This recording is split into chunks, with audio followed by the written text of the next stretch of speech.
Goodfellas put a mob that knew how to run itself on screen. The real version shot its own boss at a civil rights rally, fought 3 internal wars over 30 years, and let its successor run the family from a federal prison cell on a 139-year sentence. This is why the real Colombo family story is worse than Goodfellas. Section 1. The Olive Oil King. On December 5, 1928, a Sicilian olive oil importer named Giuseppe Profaci walked into a meeting in Cleveland, Ohio, and walked out a crime boss. He was 31 years old, had been in America for 7 years, and had never been convicted of anything serious on American soil. The other men in that room saw a candidate with the right Sicilian bloodlines, a functioning legitimate business, and the kind of deliberate, patient temperament that made an organization stable across decades. Profaci had arrived in New York City in September 1921, one of the later arrivals among the men who would eventually shape organized crime in the city. He tried his luck in Chicago first, opening a grocery store and then a bakery. Both operations failed, and by 1925 he had relocated to Brooklyn and built the business that would define his public identity for the rest of his life. The Mamma Mia importing company brought olive oil from Italy into the United States, and it worked. The post-war demand for Italian goods would eventually make it one of the larger importing operations of its kind in the country, and Profaci earned the nickname that followed him everywhere, the Olive Oil King. He became an American citizen on September 27, 1927, and by then he was already moving fluidly between Brooklyn's legitimate merchant community and its Sicilian criminal networks. One of his largest olive oil buyers was Tampa mobster Ignazio Italiano, a commercial arrangement that made clear what kind of overlap Profaci preferred. The legitimate and the criminal were never separate operations for him. They occupied the same ledger, serviced the same relationships, and covered each other's exposure. The Cleveland meeting of December 1928 had been forced by circumstances.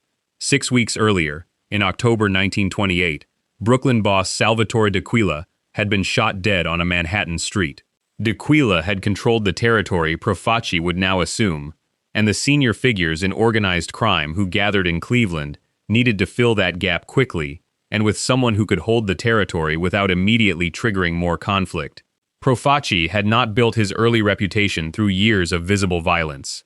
He was recognized as a boss because he was organized, connected in Sicily, possessed a legitimate business cover that would frustrate federal investigators for decades, and was allied with the right men. His closest commission ally from that point forward was Joe Bonanno, and the two families cooperated across the next 30 years with a consistency that was unusual even by the standards of the New York underworld. 2 years after the Cleveland meeting, the Castellamarese War began. Starting in February 1930, it was a sustained and bloody power struggle between Joe Masseria's faction and the Castellamarese clan, led by Salvatore Maranzano, whose men had emigrated from the area around the Sicilian town of Castellammare del Golfo. Profaci's position during the war has been described differently by different sources, with some suggesting he maintained relative neutrality and others placing him firmly in the Castellamarese camp alongside Bonanno and Maranzano. What is clear is that he came through the conflict in stronger shape than many of his contemporaries. The war ended in April 1931, when Masseria was shot dead at a Coney Island restaurant in a betrayal organized by Lucky Luciano, and Maranzano briefly declared himself boss of all bosses before being killed himself that September. Out of that compressed period of bloodshed came the reorganized American Mafia, 5 distinct families, each with its own territory and hierarchy, governed by a commission designed to resolve disputes without further open warfare. Profaci's family was one of the original 5. His underboss was Joseph Magliocco, his own brother-in-law, a familial arrangement that kept the top of the organization in a circle Profaci could control personally and completely. For most of the first 2 decades of the new structure, Profaci's family operated without serious challenge. The racket spread across Brooklyn, Staten Island, Queens, Long Island, and parts of New Jersey. Numbers operations, loan sharking, bookmaking, prostitution networks, narcotics trafficking, hijacking and cargo theft, labor racketeering in the garment industry, and construction sectors. By the estimates that would eventually surface through law enforcement investigation, the family at its peak in the late 1950s ran approximately 150 maid members, and more than 1,000 associates across that territory. The olive oil business had also expanded dramatically after the Second World War, as demand for Italian imports grew alongside a prosperous American economy and the swelling numbers of Italian-American households.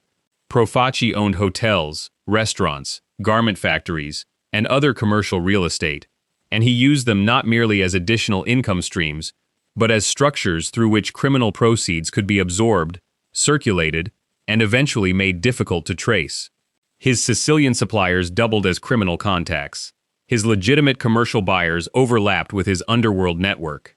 It was the model that the most effective American mob bosses of the era had refined. Deep penetration of the legitimate economy, minimal exposure in the criminal one. He attended Mass regularly. He donated to Catholic charities across Brooklyn and cultivated a public reputation as a generous community figure, distributing money to local families in difficulty, building the kind of social capital that made communities protective rather than cooperative with law enforcement. Religiosity and criminal leadership coexisted in him without apparent contradiction, which made the cruelty inside his organization harder for outsiders to read accurately. To his neighbors in Brooklyn, he was a successful businessman who tithed generously and helped those in need. To the men inside his family, the relationship was structured quite differently. Profaci required a monthly tribute payment of $25 from every made member. It was an old Sicilian custom, and its stated purpose was to support the families of imprisoned members who could no longer earn. The pool across a membership of 150 men generated roughly $50,000 a month, flowing upward to Profaci, an amount that sat alongside his already substantial legitimate and criminal income. The amount per member was not exceptional by the standards of organized crime, but what distinguished Profaci's version of it was the perception, widely shared among his soldiers and captains, that little of that money ever found its way back down to the men who generated the organization's actual revenue. Those men observed that Profaci was generous with his own relatives, generous with the church, and considerably less generous with the crews that ran his rackets and absorbed the physical risks of daily criminal operation. Private resentment accumulated across the 1950s, never fully surfacing, always present enough to be the foundation of something worse. The first major external exposure came through the Kefauver Committee, a Senate investigation into organized crime that conducted hearings across 14 American cities between May 1950 and May 1951. When Profaci testified before the committee, he was questioned about his attendance at a 1928 gathering of underworld figures at Cleveland's Hotel Statler, and his answer was that he had been present solely to conduct legitimate olive oil sales. The committee's own reports noted his associations with gambling operations and vending rackets, but Profaci's layered business cover made him difficult to break on testimony alone. The hearings produced no charges against him. What they produced instead was a new and sustained level of federal awareness. J. Edgar Hoover's FBI had spent years officially denying the existence of a national organized crime network, a position the Kefauver findings made increasingly difficult to sustain. The machinery of federal attention had been switched on, and it would not be switched off again.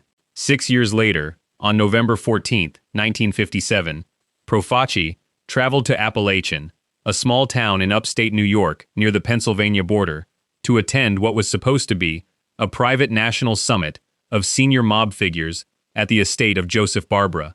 The meeting had been organized to address the power vacuum left by the murder of Albert Anastasia, formalize Vito Genovese's position, and settle outstanding business between the families. Approximately 100 men attended. New York State troopers, who had noticed an unusual concentration of expensive out-of-state vehicles converging on the property, set up roadblocks. 58 men were arrested, Profaci among them. Dozens of others fled through the surrounding woodland on foot. The raid was one of the most consequential moments in American law enforcement history, because it made the existence of a national mafia structure publicly undeniable and forced a fundamental shift in how the FBI categorized and pursued organized crime. On January 13, 1960, Profaci was convicted of conspiracy, along with 21 other Appalachian attendees, and sentenced to 5 years in federal prison. A United States Court of Appeals overturned those convictions on November 28, 1960, finding the government's legal theory insufficient. Profaci walked free, but the federal attention had not diminished. Grand juries were working through the financial records and criminal associations of Appalachian attendees methodically, and the era of comfortable invisibility that had allowed Profaci to build and maintain his organization was coming to an end. Inside the family, the mood was shifting for reasons that had nothing to do with federal investigators. By the late 1950s, the resentment over tribute payments and the perception of financial inequity had become focused and personal inside the crew run by the Gallo brothers. Joe, Larry, and Albert Gallo were Brooklyn-born and American-raised, operating without the Sicilian cultural deference that Profaci seemed to regard as a permanent condition of his leadership. They ran significant rackets in South Brooklyn, delivered substantial tribute upward, and felt, with some legitimacy, that what came back to them in status and financial recognition was not proportional to what they produced. Their grievance was about more than the $25 monthly payment. It was about whether the logic of the old Sicilian tribute structure made any sense in the context of a Brooklyn criminal organization operating in 1961. On February 27, 1961, the Gallos acted on that frustration in a way that had no precedent in the family's history. In a single coordinated move, they kidnapped 4 of Profaci's top men: underboss Joseph Magliocco, Profaci's own brother Frank, Capo Salvatore Musacchia, and soldier John Simone. They sent Profaci their demands: a more equitable financial arrangement and a larger share of the rackets. Profaci himself was not in Brooklyn at the time and retreated further, going to Florida.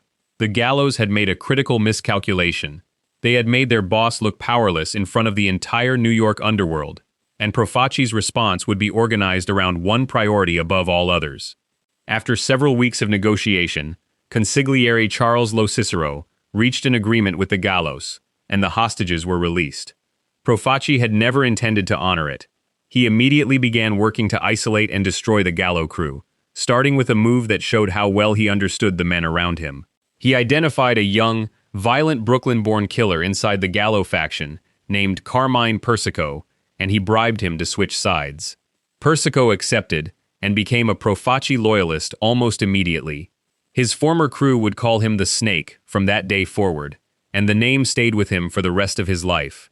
On August 20th, 1961, Profaci's men killed Joseph Gioielli, one of the Gallo crew's most capable members, after luring him out under the pretext of a fishing trip. His clothing was found and left at a restaurant the Gallos frequented. That same day, Persico drew Larry Gallo to the Sahara Lounge in Flatbush, Brooklyn, on the pretense of a peace conversation. Inside the bar, Persico and an accomplice put a cord around Larry Gallo's neck and began strangling him. A police officer on patrol walked through the door. The men fled. Larry Gallo survived, and when asked who had tried to kill him, he told the police nothing. Men like Larry Gallo did not cooperate with police regardless of circumstances. The war ran through the end of 1961, producing 9 confirmed murders and 3 disappearances. By November, Crazy Joe Gallo had been arrested on extortion charges separate from the conflict and was sentenced on December 21, 1961, to 7 to 14 years in state prison. With Gallo imprisoned, the rebellion lost its most dangerous figure and began to stall. Profaci did not live to see the resolution. He died on June 6, 1962, in Bay Shore, New York, from liver cancer at the age of 64. He had been the boss of the family for 34 consecutive years, had survived a Senate investigation, a federal conviction and appeal, and an armed internal rebellion, and had never served a day in an American prison for his role as a crime boss. The organization he left behind had approximately 150 made members and more than 1,000 associates operating across Brooklyn and beyond. His brother-in-law Magliocco stepped into the boss position, inherited the unresolved conflict with the Gallos, and almost immediately began making decisions that would put the family on a path that Profaci, for all his faults, would never have chosen.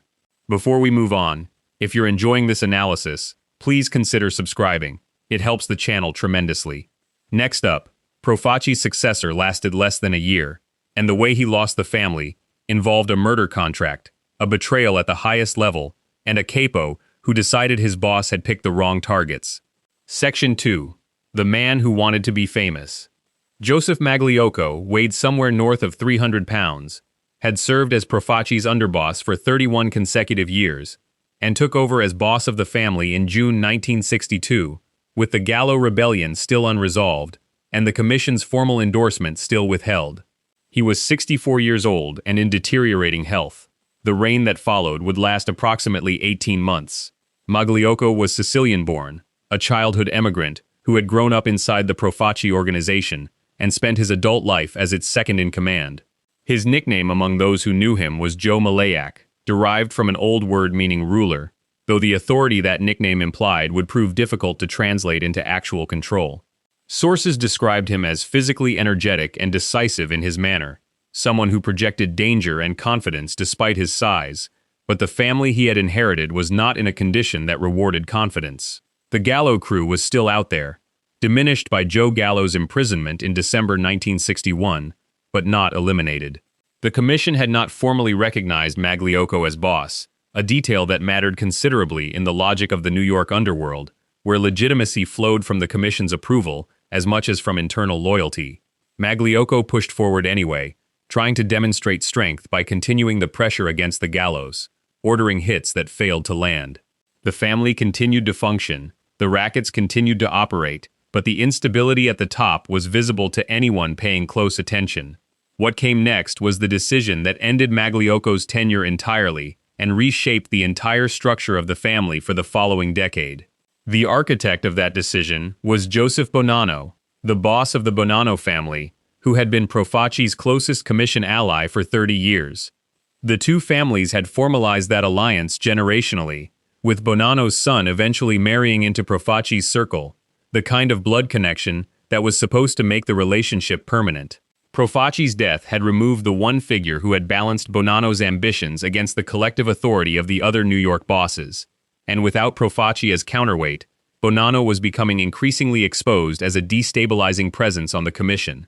Carlo Gambino and Tommy Lucchese had developed their own alliance, one that was growing more powerful, and Bonanno recognized that the arithmetic of commission politics was shifting against him. His response was to plan a series of assassinations.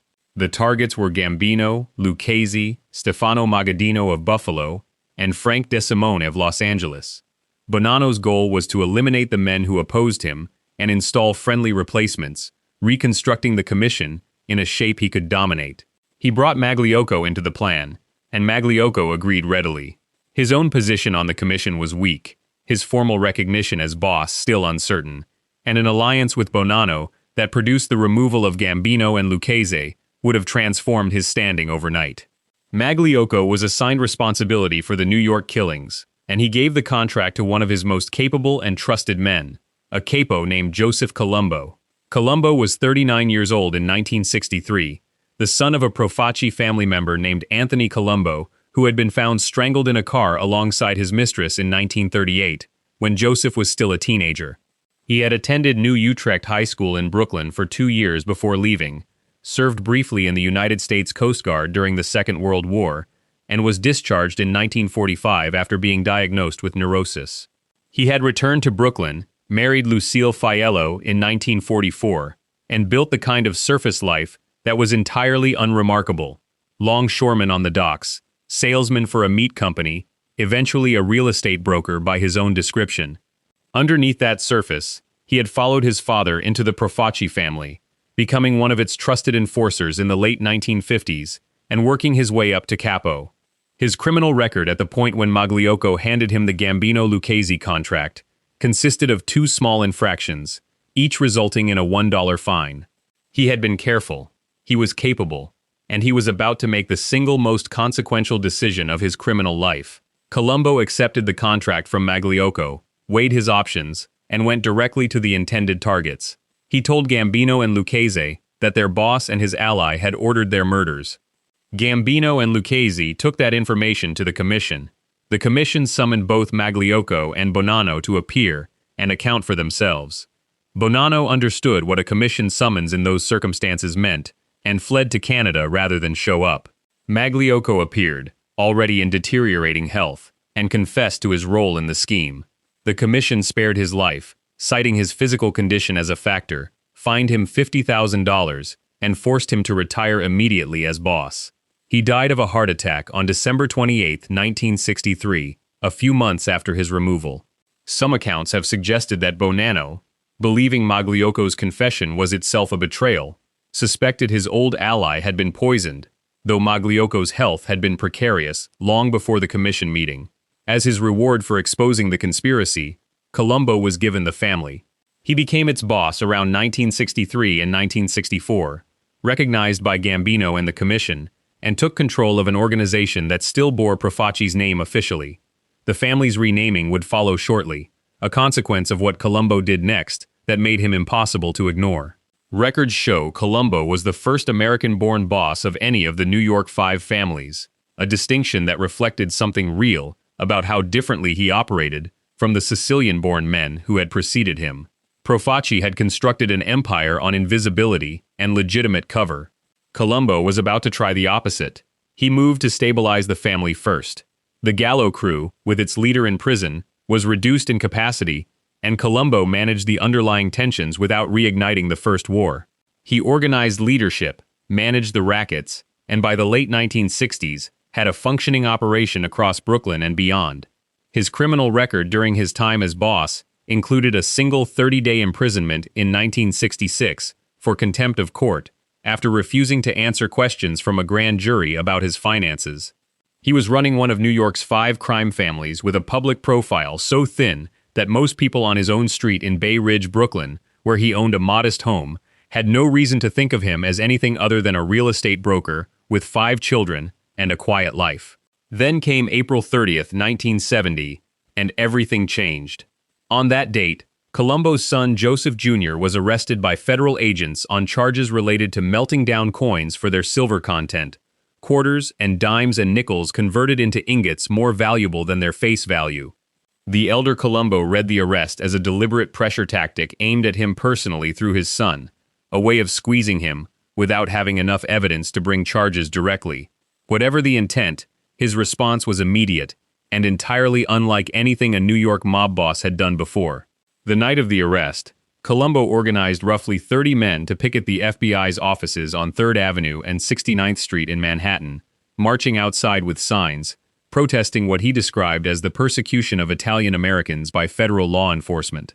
The picketing continued for weeks. By June, Colombo had formalized the protest into an organization.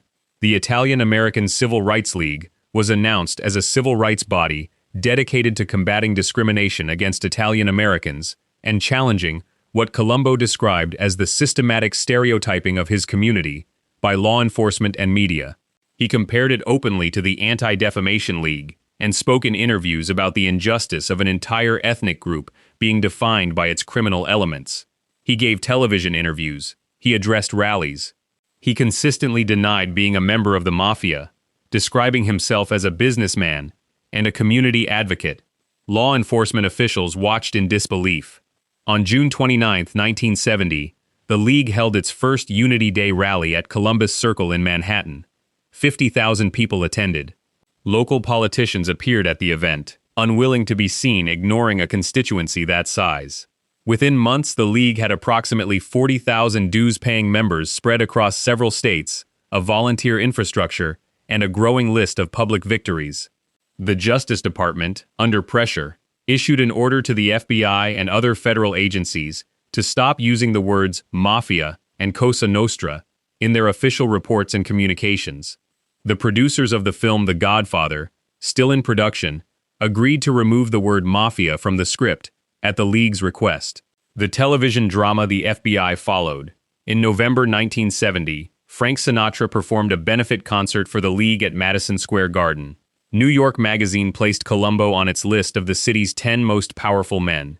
He appeared on the cover of Time magazine. For a mob boss, this was an extraordinary amount of sunlight.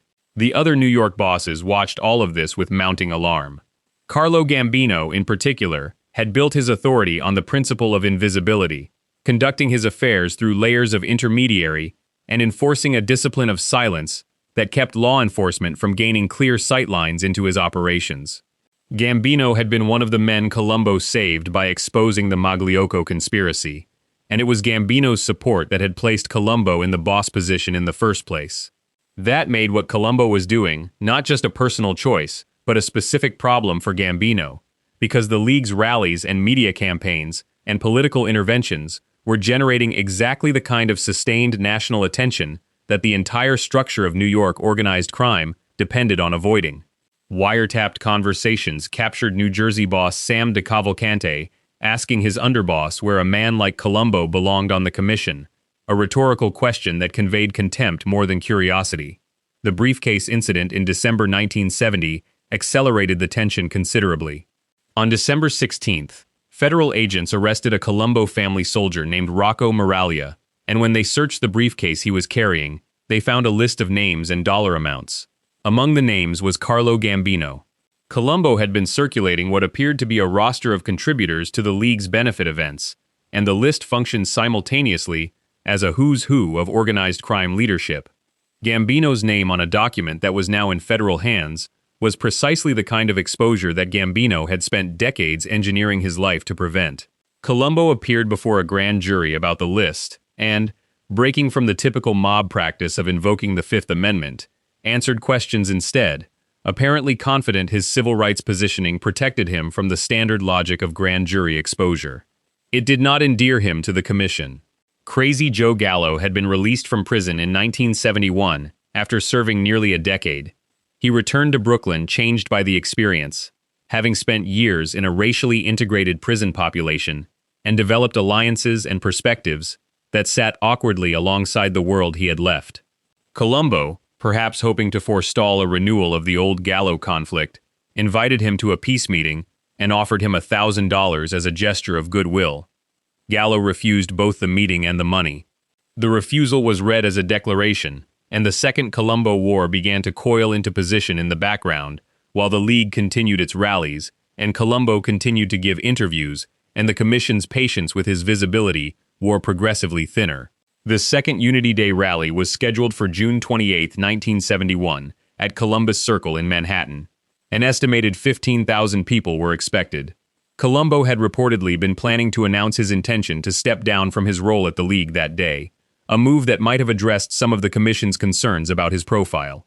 He arrived at Columbus Circle that morning as the crowd was gathering, working through the supporters and cameras with the ease of a man who had stopped treating public attention as a liability. Before we move on, if you're enjoying this analysis, please consider subscribing. It helps the channel tremendously.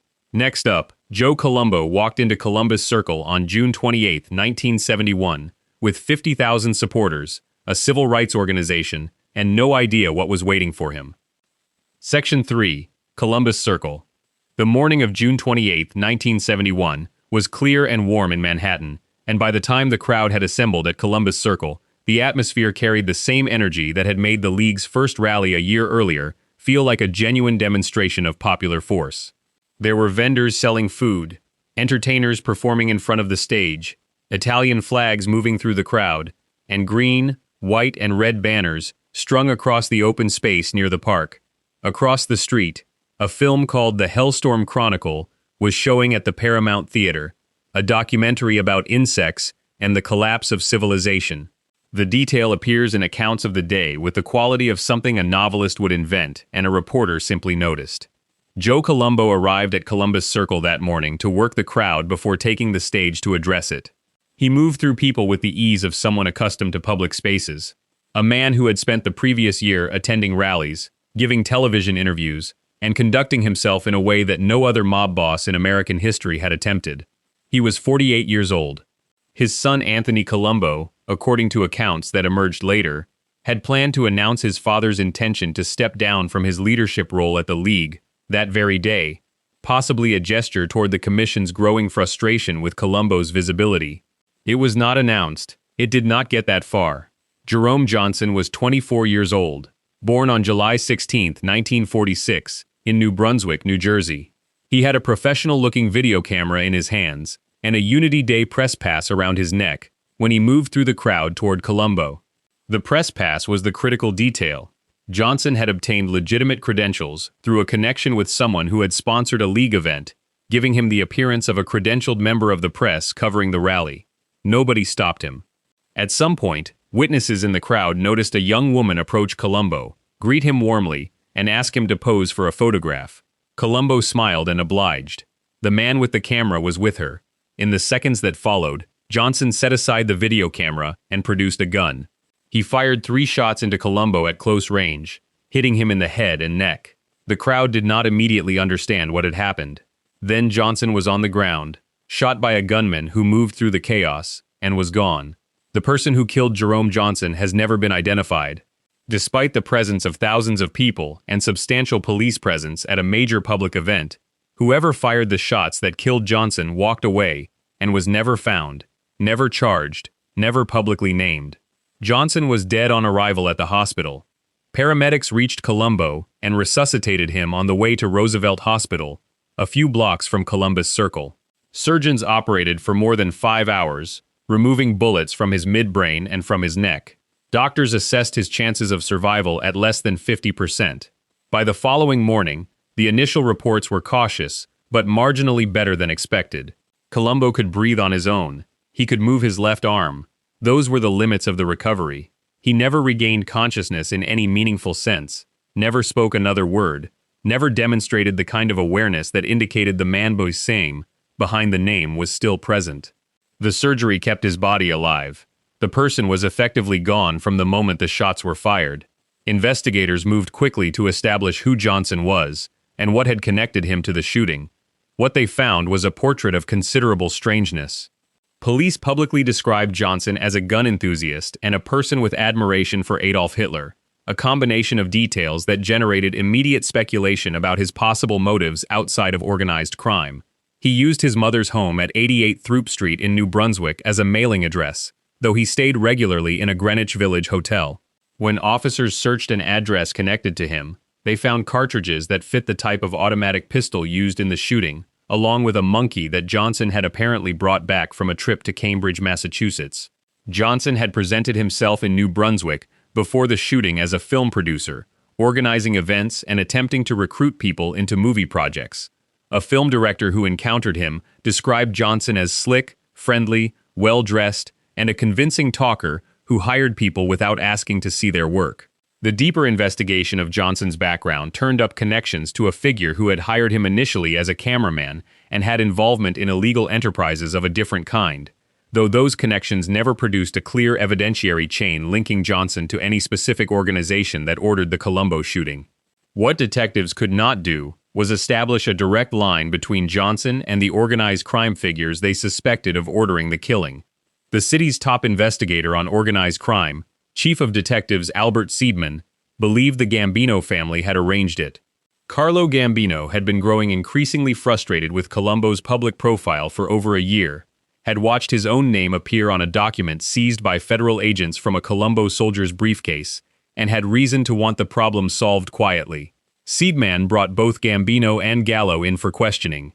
Neither produced anything useful. Gallo denied involvement. Gambino said nothing of consequence. The police eventually concluded, at least officially, that Johnson had acted alone, a determination that satisfied no one seriously familiar with how a mob district shooting in 1971 actually worked.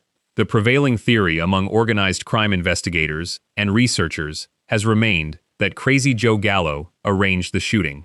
Gallo had been out of prison since early 1971, had returned from a decade of imprisonment with a specific grievance against the Colombo leadership, had refused Colombo's peace offering of $1,000, and had the motive, the contacts, and the understanding of investigative procedure to recognize that using a black shooter with no known mob connections would make the case nearly impossible to close. Using a non-Italian triggerman with no traceable relationship to organized crime was not an accident. It was a deliberate structural choice, the kind of thinking that reflected how clearly Gallo understood the investigative logic the police would apply once the shooting happened. If there was no line between Johnson and the Colombo or Gallo organizations, there was no prosecutable case, and there was no line that anyone ever found. The Gambino theory has never been fully discarded either. Gambino had the motive. He had the resources. He had a relationship with Colombo that had soured considerably since the original appointment, and his personal philosophy about visibility in organized crime was exactly opposed to everything Colombo represented. A wiretapped conversation between the New Jersey boss Sam DeCavalcante and his underboss, captured around this period, had DeCavalcante asking where exactly a man like Colombo belonged on the commission, the contempt in the phrasing carrying the implication that the commission's tolerance for Colombo's behavior was not unlimited. Whether Gambino gave an order or simply withdrew his protection and allowed others to proceed is a distinction that the available evidence cannot resolve. What the shooting produced in the immediate term was a leadership vacuum that the Colombo family had not prepared for and could not easily fill. Joe Colombo was technically still the boss, alive in Roosevelt Hospital with surgeons having just removed bullets from his brain, but he was in no position to manage anything. The acting leadership fell first to Joseph Iacovelli, who attempted to hold the organization together through the second half of 1971 and into 1972. The Italian-American Civil Rights League, which had been entirely dependent on Colombo's personal energy and public presence, collapsed in his absence. The 40,000 dues-paying members dispersed. The political relationships evaporated. The Justice Department had already reversed its instruction to stop using the words Mafia and Cosa Nostra in official documents. The entire edifice Colombo had constructed over the preceding year and a half disappeared almost immediately, confirming what the other commission bosses had suspected all along. The League was a one-man operation, held together by the force of a single personality, and the moment that personality was removed from the equation, the rest was nothing. The Second Colombo War proceeded on the assumption that Gallo had ordered the shooting. The family's leadership treated it as settled fact, regardless of what the police concluded. Gallo was living in Brooklyn, moving around the city, with what in retrospect looks like inadequate caution for a man who had just been identified as the likely author of a hit on a sitting boss. He had cultivated relationships outside the traditional mob world, spending time with writers and artists and actors, attending events in Manhattan that put him in visible public locations. In the early morning hours of April 7, 1972, Gallo was at Umberto's Clam House on Mulberry Street in Little Italy, celebrating his 43rd birthday. He was with his wife Sina, his stepdaughter, his sister, his bodyguard Pete Diapoulos, and Diapoulos' girlfriend. Umberto's had only been open for 2 months at that point, owned by Matthew Ianiello, a Genovese family figure. Gunmen entered the restaurant while Gallo was seated. Gallo upended a table for cover and apparently attempted to return fire or reach for a weapon, but took multiple shots in the back, elbow, and buttocks. He staggered from the restaurant through the front door and collapsed on Mulberry Street. He died there. It was his birthday. He was 43 years old. The killers left in a waiting vehicle and were never identified. The case remains officially unsolved. Colombo spent the next 7 years at his home in Blooming Grove, New York, existing in a condition that medical accounts describe as a persistent vegetative state. He received care through a feeding tube. Periodic hospitalizations addressed complications including pneumonia. Examinations showed minimal responsiveness, occasional movement of fingers, occasional vocalization, but nothing that indicated the kind of awareness that distinguished the condition from biological maintenance. By early May 1978, his health had deteriorated to the point where he was transferred to St. Luke's Hospital in Newburgh. On May 22, 1978, he suffered cardiac arrest. He was 54 years old. The official cause of death was cardiac arrest brought on by the injuries sustained 7 years earlier. He was buried at St. John's Cemetery in Queens. The strategy that had defined Joe Colombo's leadership produced this outcome. A mob boss who sought the widest possible public stage as a deliberate instrument of survival ended up spending the last 7 years of his life unable to speak or move. The visibility that was supposed to protect him from federal prosecution made him instead the most accessible target in the New York underworld. Every other mob boss of the era understood that a man who appeared on the cover of Time magazine had already told his enemies exactly where to find him.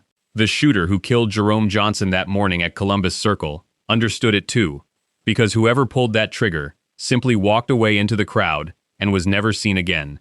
That is the level of preparation the hit required. That is the level at which it was executed. Before we move on, if you're enjoying this analysis, please consider subscribing. It helps the channel tremendously. Next up, the man who would eventually take full control of the family had already tried to strangle one of its most dangerous members with a rope in a Brooklyn bar, and that was just how his career started. Section 4. The Snake Carmine. John Persico Jr. was born on August 8, 1933, in Brooklyn, the son of a Manhattan legal stenographer. His father's profession made transcripts of other people's proceedings into the family trade. His own life would generate considerable paperwork of a different kind. He dropped out of high school at 16. By then, he was already running with the Garfield Boys, a street gang operating out of South Brooklyn's Garfield Place neighborhood, and his reputation among local police had been established early. The gang's activities during the late 1940s and early 1950s included territorial fights with rival crews, shakedowns of younger children near schools, and the kind of low-level extortion that built a reputation without requiring much organizational sophistication. Persico led with violence, and was known for it by the time he was a teenager. In March 1951, at 17, he was arrested and held without bail on a homicide charge in the fatal shooting of a 26-year-old named Steve Bove in Brooklyn. Police were also looking for Persico's brother in connection with the killing. The charges were eventually dropped. Records also indicate a prior incident in Prospect Park in 1950 involving a fatal beating of a rival gang member during a rumble, with charges again dropped for insufficient evidence. He was a legend in certain parts of Brooklyn by the time he was old enough to vote, though not for reasons his father's professional life had prepared anyone to anticipate. In the early 1950s, Persico was recruited into the Profaci crime family by a longtime capo named Frank Abbatemarco, whose crew specialized in illegal sports betting, numbers operations, loan sharking, burglaries, and truck cargo hijackings. Persico began at the lower end of that operation, doing bookmaking and loan sharking, and moved progressively into the more physically demanding and lucrative areas of burglary and hijacking. During the 1950s, organized crime investigators record that he was arrested more than 12 times and spent only a few days in custody across all of those arrests. The charges consistently failed to hold. His ability to avoid conviction while operating openly in Brooklyn's criminal network was itself a form of professional reputation, one that registered with the men above him in the Profaci organization as evidence of competence rather than luck. He was formally inducted into the Profaci family as a made member while still in his early 20s, which by most accounts was an unusually early age for that recognition. On October 25, 1957, Albert Anastasia was shot dead in the barber chair of the Park Sheraton Hotel in Midtown Manhattan. Anastasia was 55 years old, the boss of what would become the Gambino family, and his murder had been organized by Carlo Gambino in alliance with Vito Genovese and with the cooperation of Joe Profaci. The men who actually entered the barber shop and did the shooting were never charged. Multiple sources have described Persico as having been involved in the Anastasia killing, and family members, as well as associates, have stated over the years that Persico himself claimed to have participated. The case was never prosecuted. What the event produced in practical terms was a confirmation of Persico's position. He was the kind of man a boss used for the most serious and consequential work, the category of killing that, if successful and undiscovered, reshapes the landscape of an entire criminal organization. 2 years later, on November 4, 1959, Profaci's gunmen killed Frank Abbatemarco on a Brooklyn street. Abbatemarco had stopped paying tribute earlier that year, a refusal supported by the Gallo faction, and Profaci had ordered his death. The killing of his own crew chief was a calculated move by Profaci, but it produced an immediate and unforeseen consequence.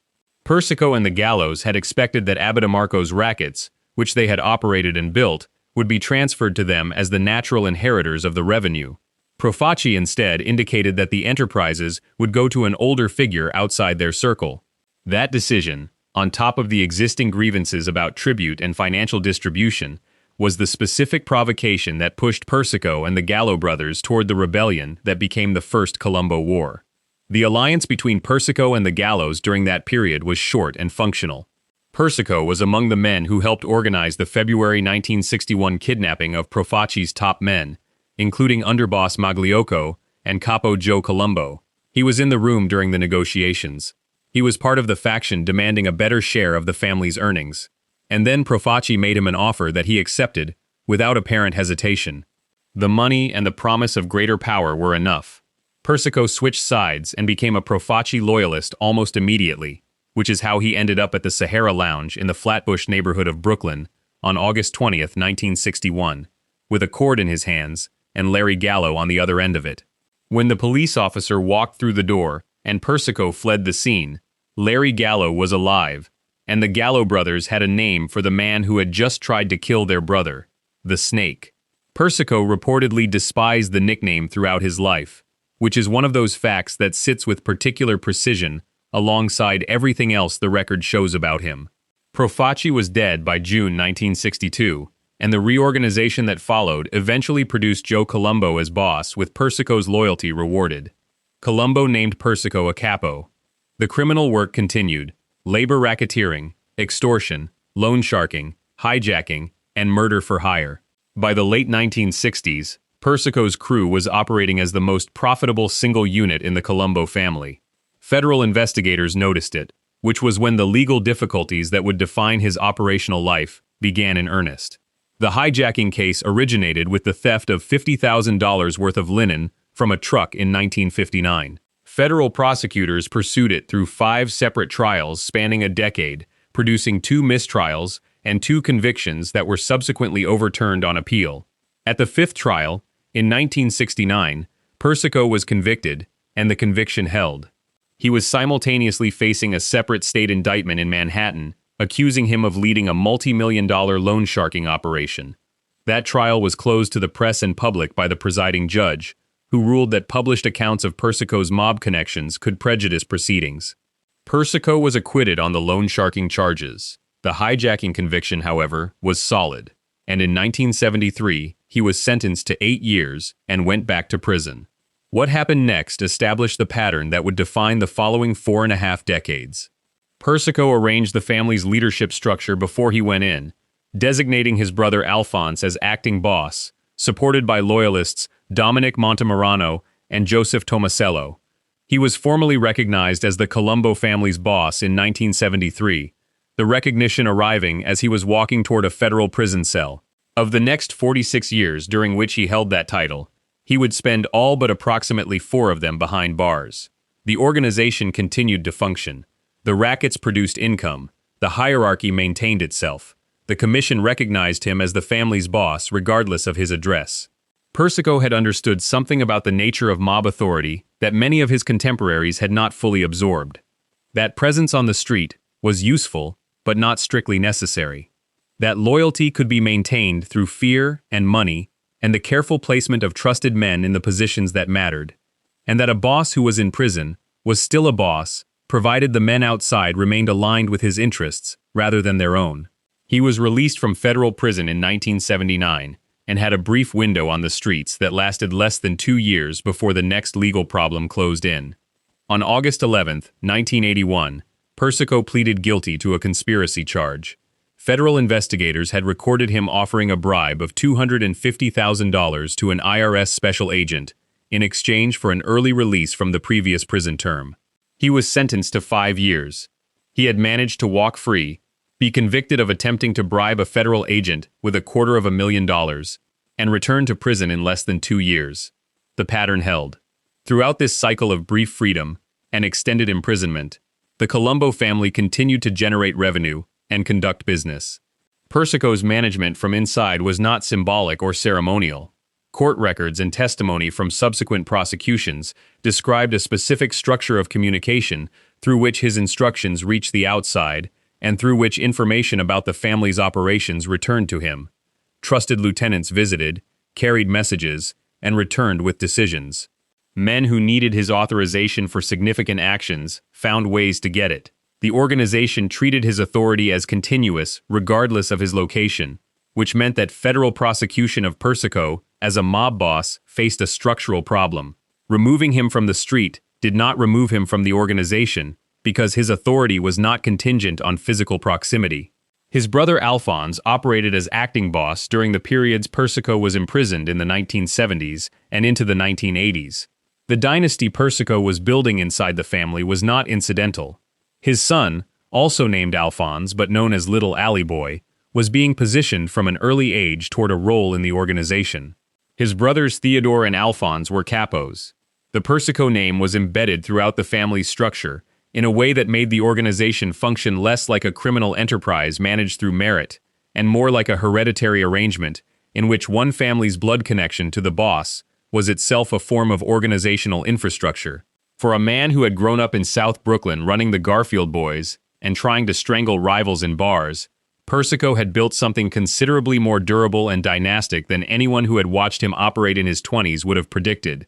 In October 1984, Persico and the Colombo family leadership were indicted on multiple racketeering charges as part of what federal prosecutors called the Colombo trial, separate from the larger commission prosecution being assembled simultaneously by the United States Attorney's Office in Manhattan.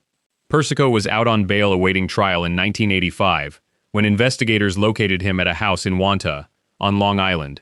The house belonged to his cousin. The cousin's husband, a man named Fred DeChristopher, had called the FBI. He wanted the $50,000 reward that had been offered for information leading to Persico's arrest. Persico was taken into custody at a relative's house, turned in by a relative's spouse, for $50,000. The loyalty that the criminal world demanded as its foundational operating principle had just demonstrated its precise market value in the family of the man who enforced it.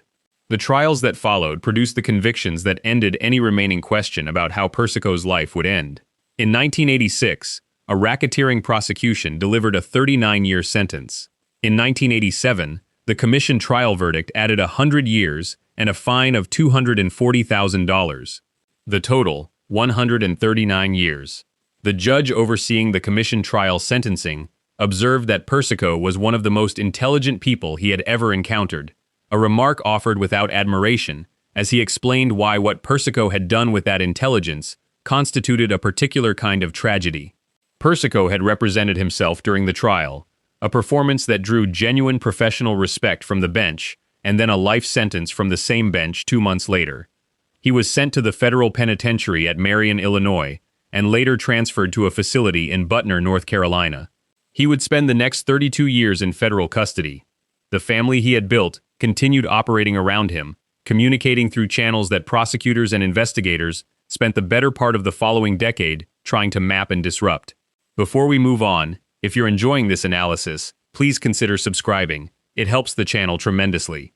Next up, the prosecution that finally put Persico away for life was built on a legal theory so ambitious that almost nobody believed it would work, until it worked on every single defendant at once.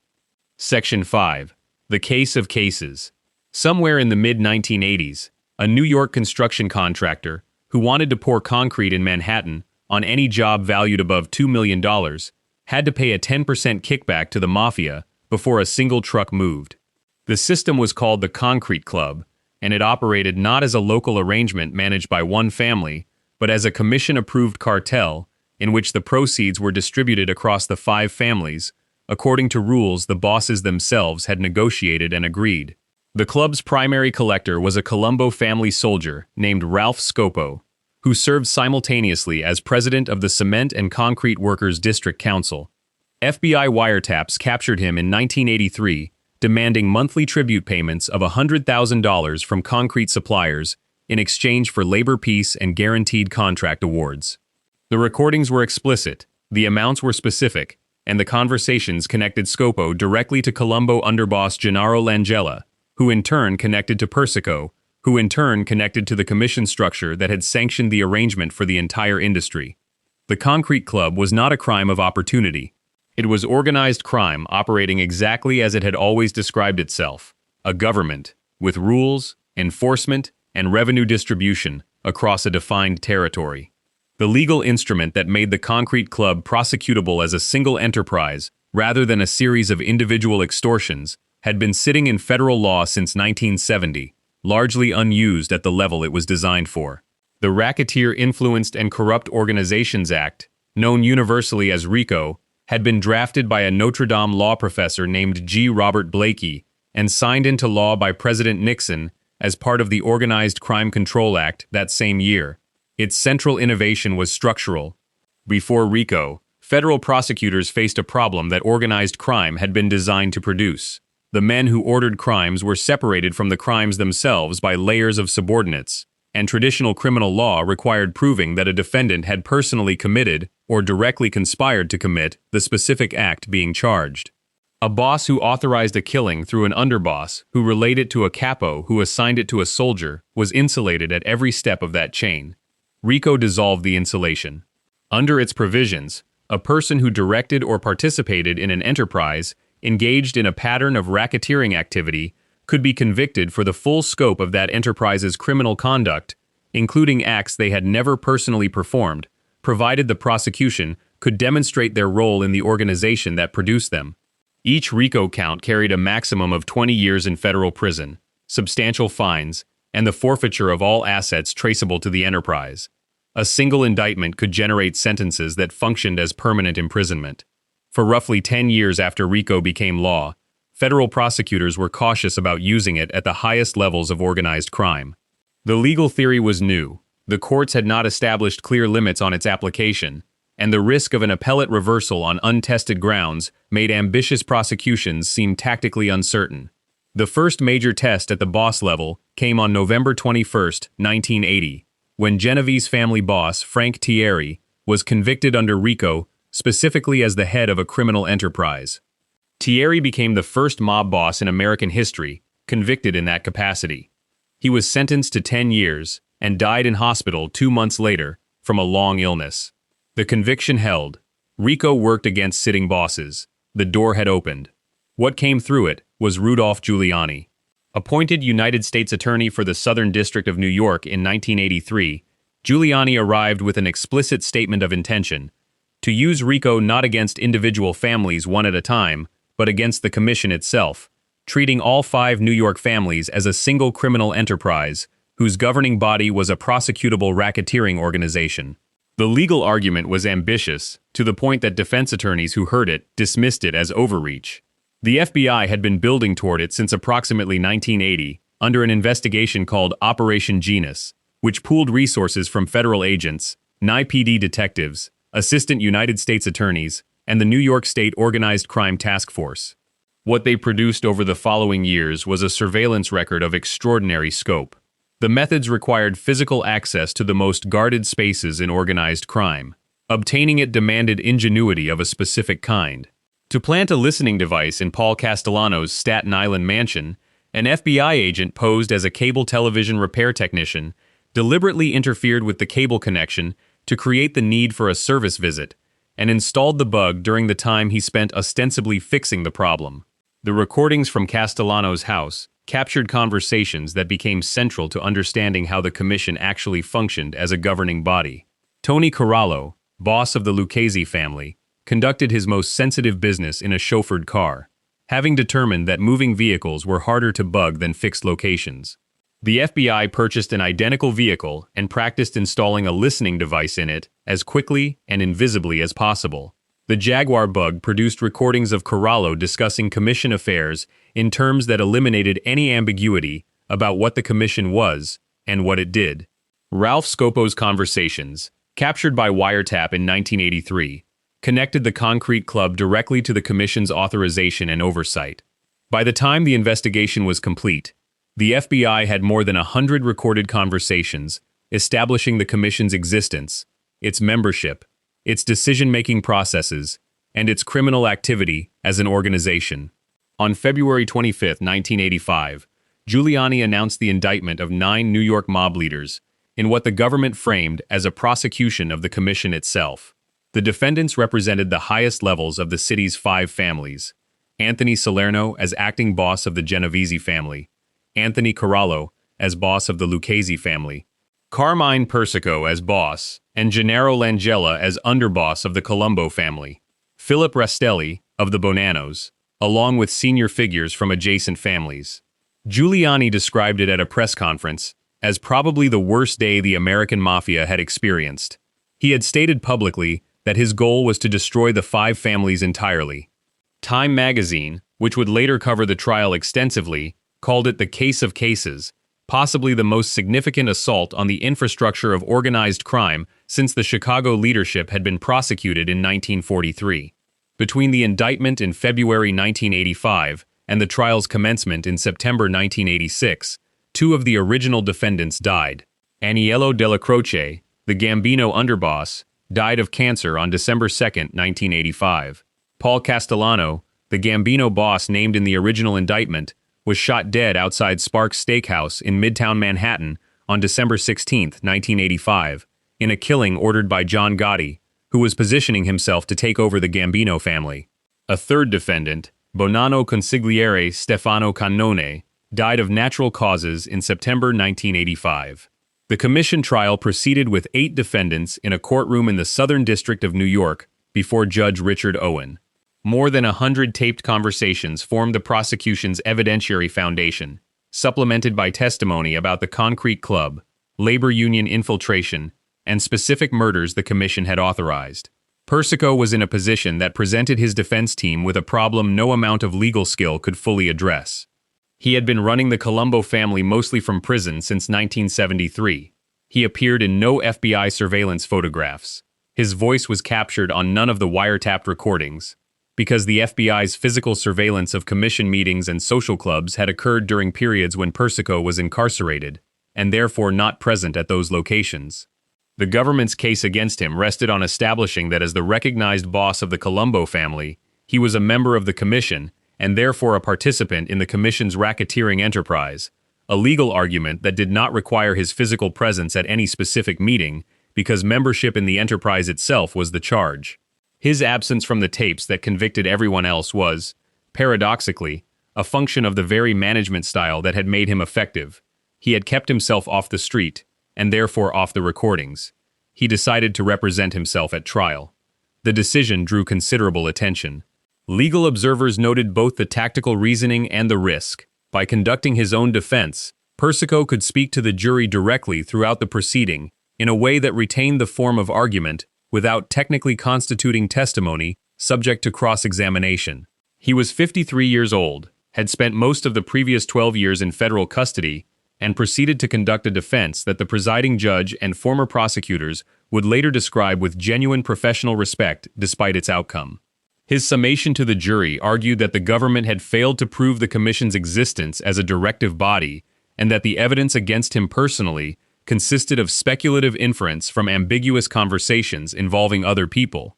He argued that the jury had been poisoned by what he described as Mafia mania, a climate of assumption and prejudice that made a fair assessment of the actual evidence impossible.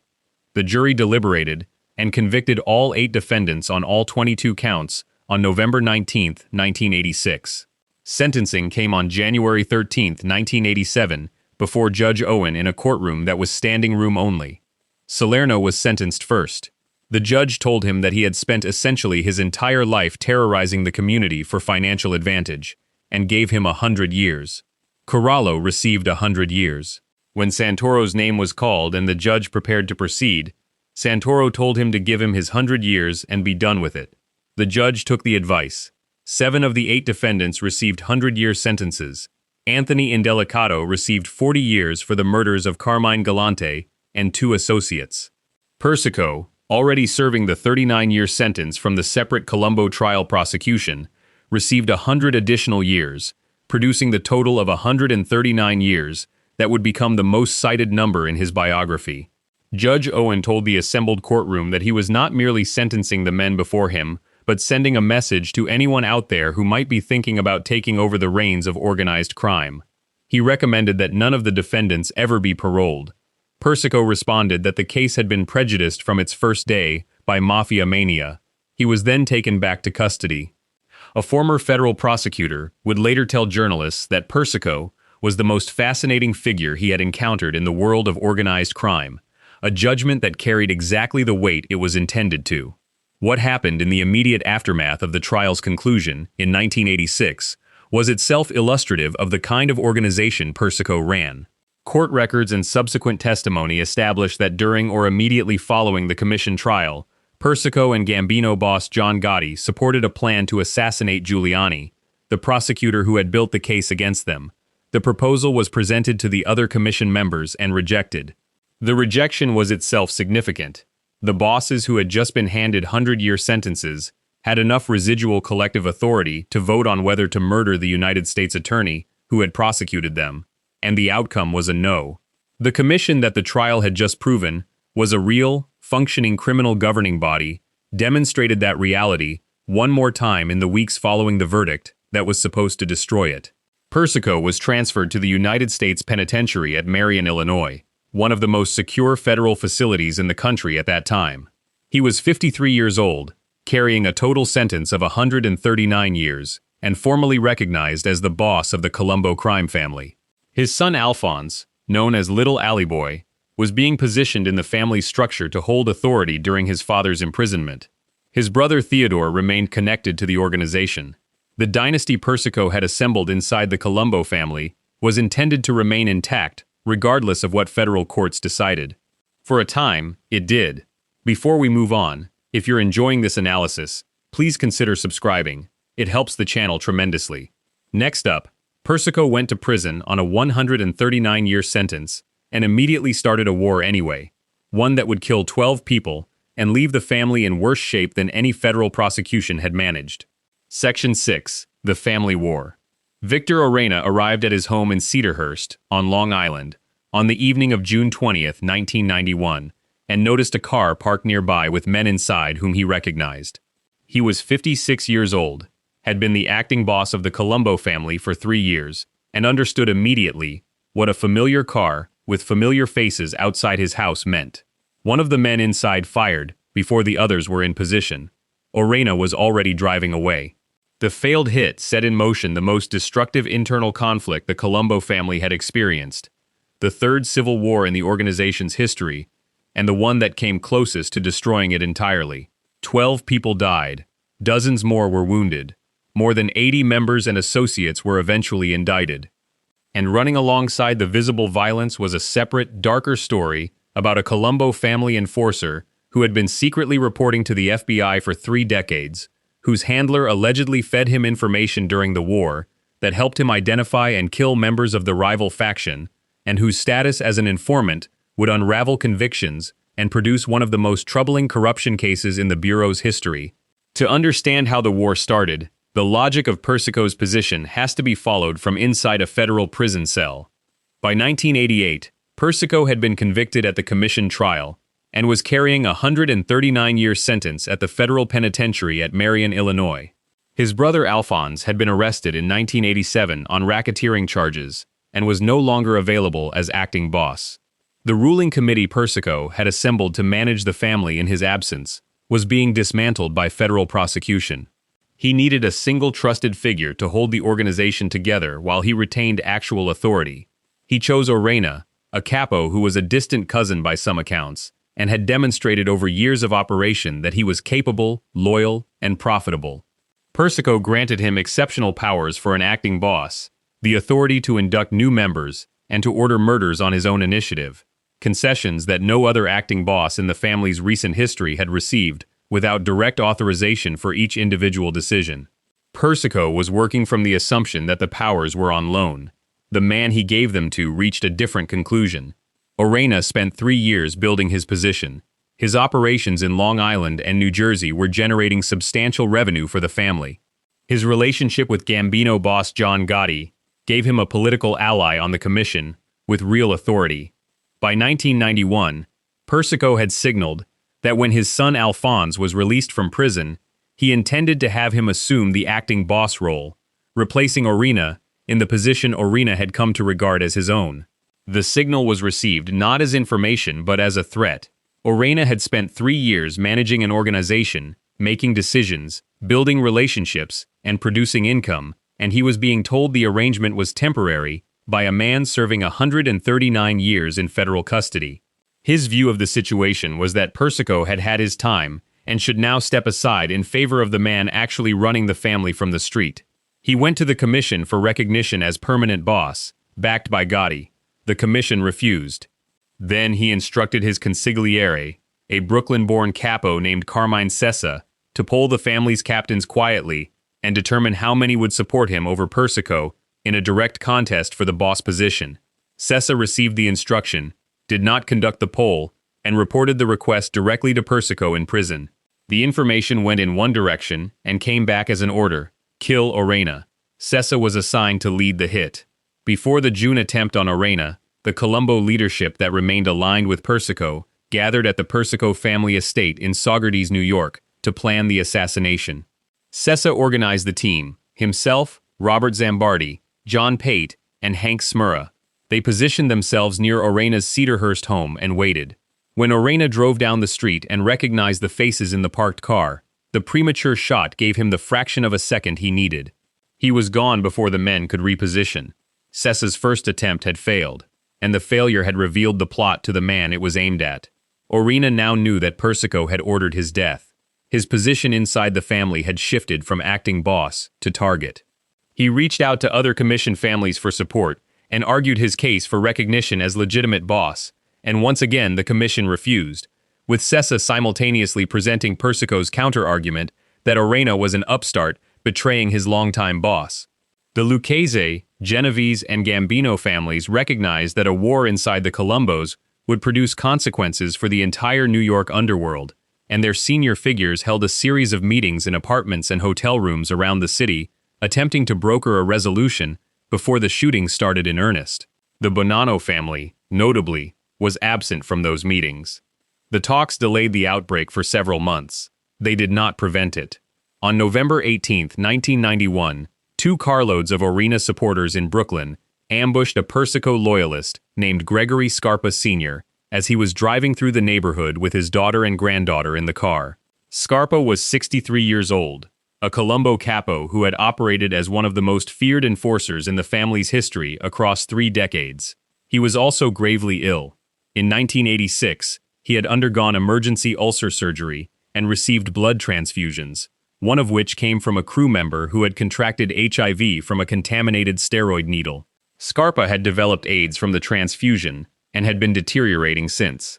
He had nevertheless continued operating, and when the 2 cars full of gunmen converged on his vehicle in Brooklyn, he hit the accelerator and drove through whatever was in his path until he was clear. His daughter and granddaughter were unharmed. The attempt on Scarpa formalized the war. Hank Smurra, one of the men who had been on the June hit team at Orena's house, was shot dead later that same day of November 18, the retaliation arriving within hours of the Scarpa ambush. Sessa survived a separate murder attempt on November 29, when masked gunmen chased his car through the street. The weeks that followed produced casualties from both sides in rapid sequence. On December 3, Scarpa dispatched a team to kill an Orena soldier named Joseph Tolino. Tolino escaped.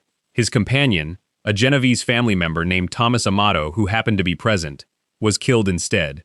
5 days later, on December 5 and 6, William Cutolo, a powerful Orena-aligned capo, sent teams that killed 2 Persico loyalists named Rosario Nastasa and Vincent Fusaro. Fusaro was shot while hanging Christmas lights outside his home. An Orena supporter named Nicky Grancio was killed on December 8. An innocent man named Matteo Speranza, an employee of a business connected to Persico Associates, was murdered by a father and son from Brooklyn, Anthony Liberatore and his father, who were attempting to advance their standing with the Persico faction through the act. A separate Orena supporter named James Malpiso was also shot and killed while decorating his home for the holidays. Scarpa moved through those December weeks with a ferocity that the circumstances of his health made almost incomprehensible.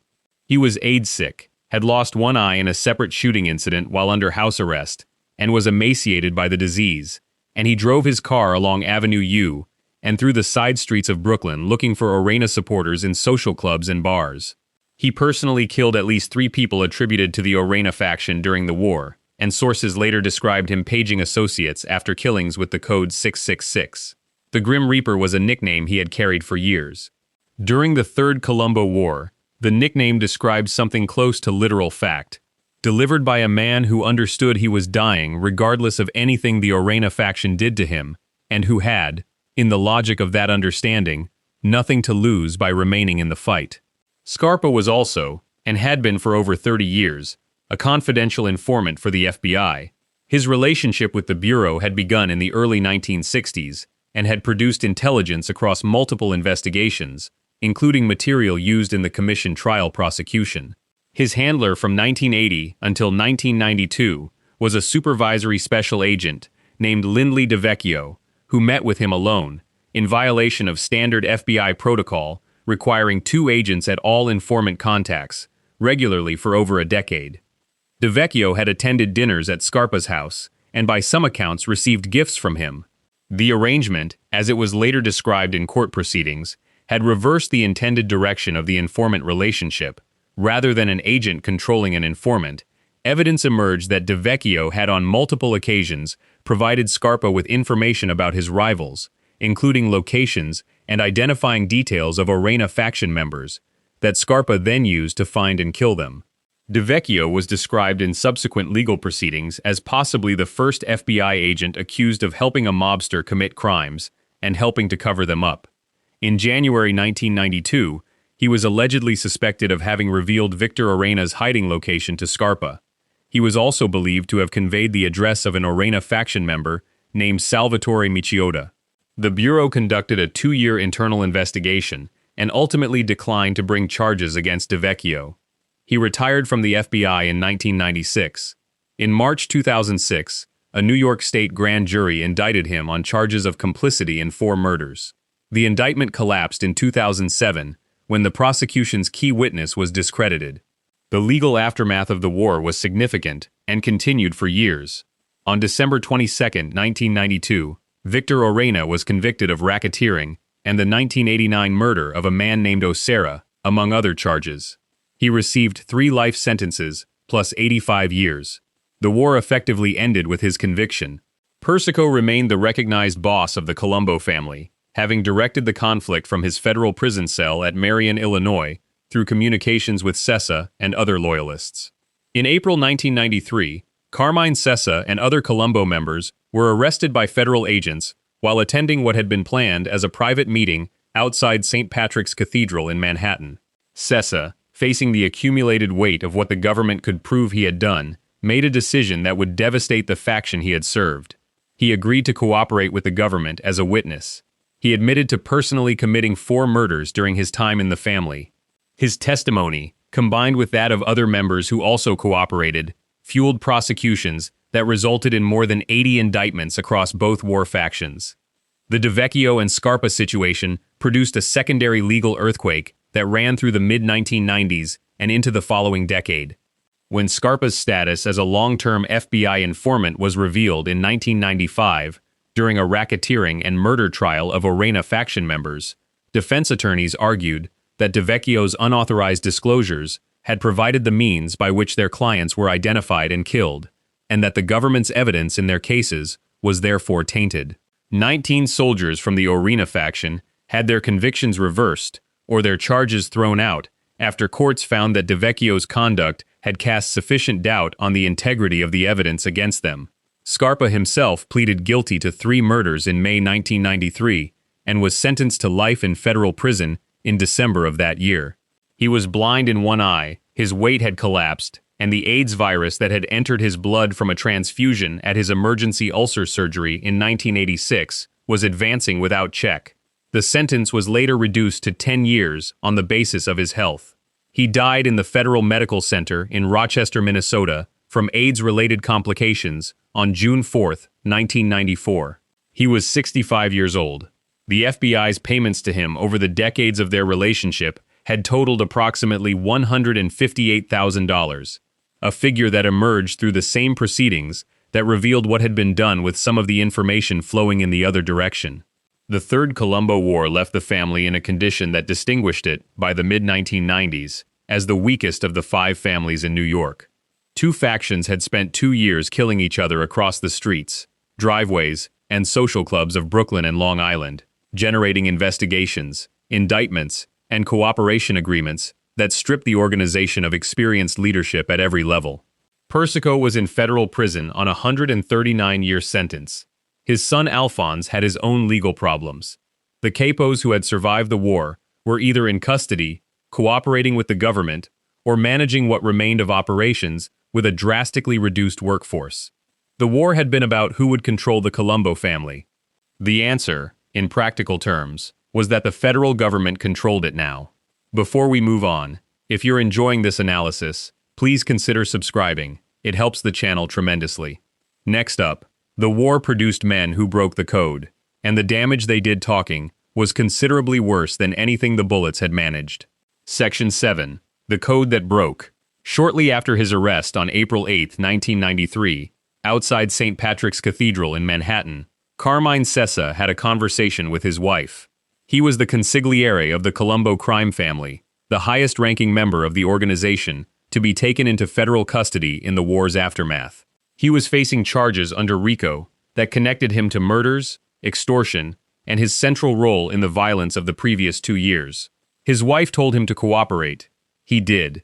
The decision Sessa made in the weeks following his arrest produced more damage to the Colombo family than any single law enforcement operation in its history. He entered cooperation with the government as the man who had organized the hit attempt on Victor Orena, led the Persico faction's enforcement throughout the war, and accumulated over 2 decades of personal criminal knowledge that extended across the full spectrum of the family's operations. His debriefings with federal agents covered 13 homicides in which he admitted involvement, including 4 he personally committed.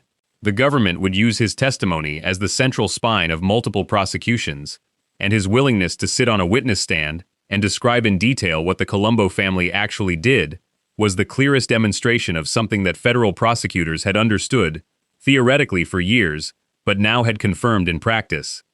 The code of silence that organized crime treated as its foundational operating principle was a code that men broke when the alternative was spending the rest of their lives in a federal penitentiary.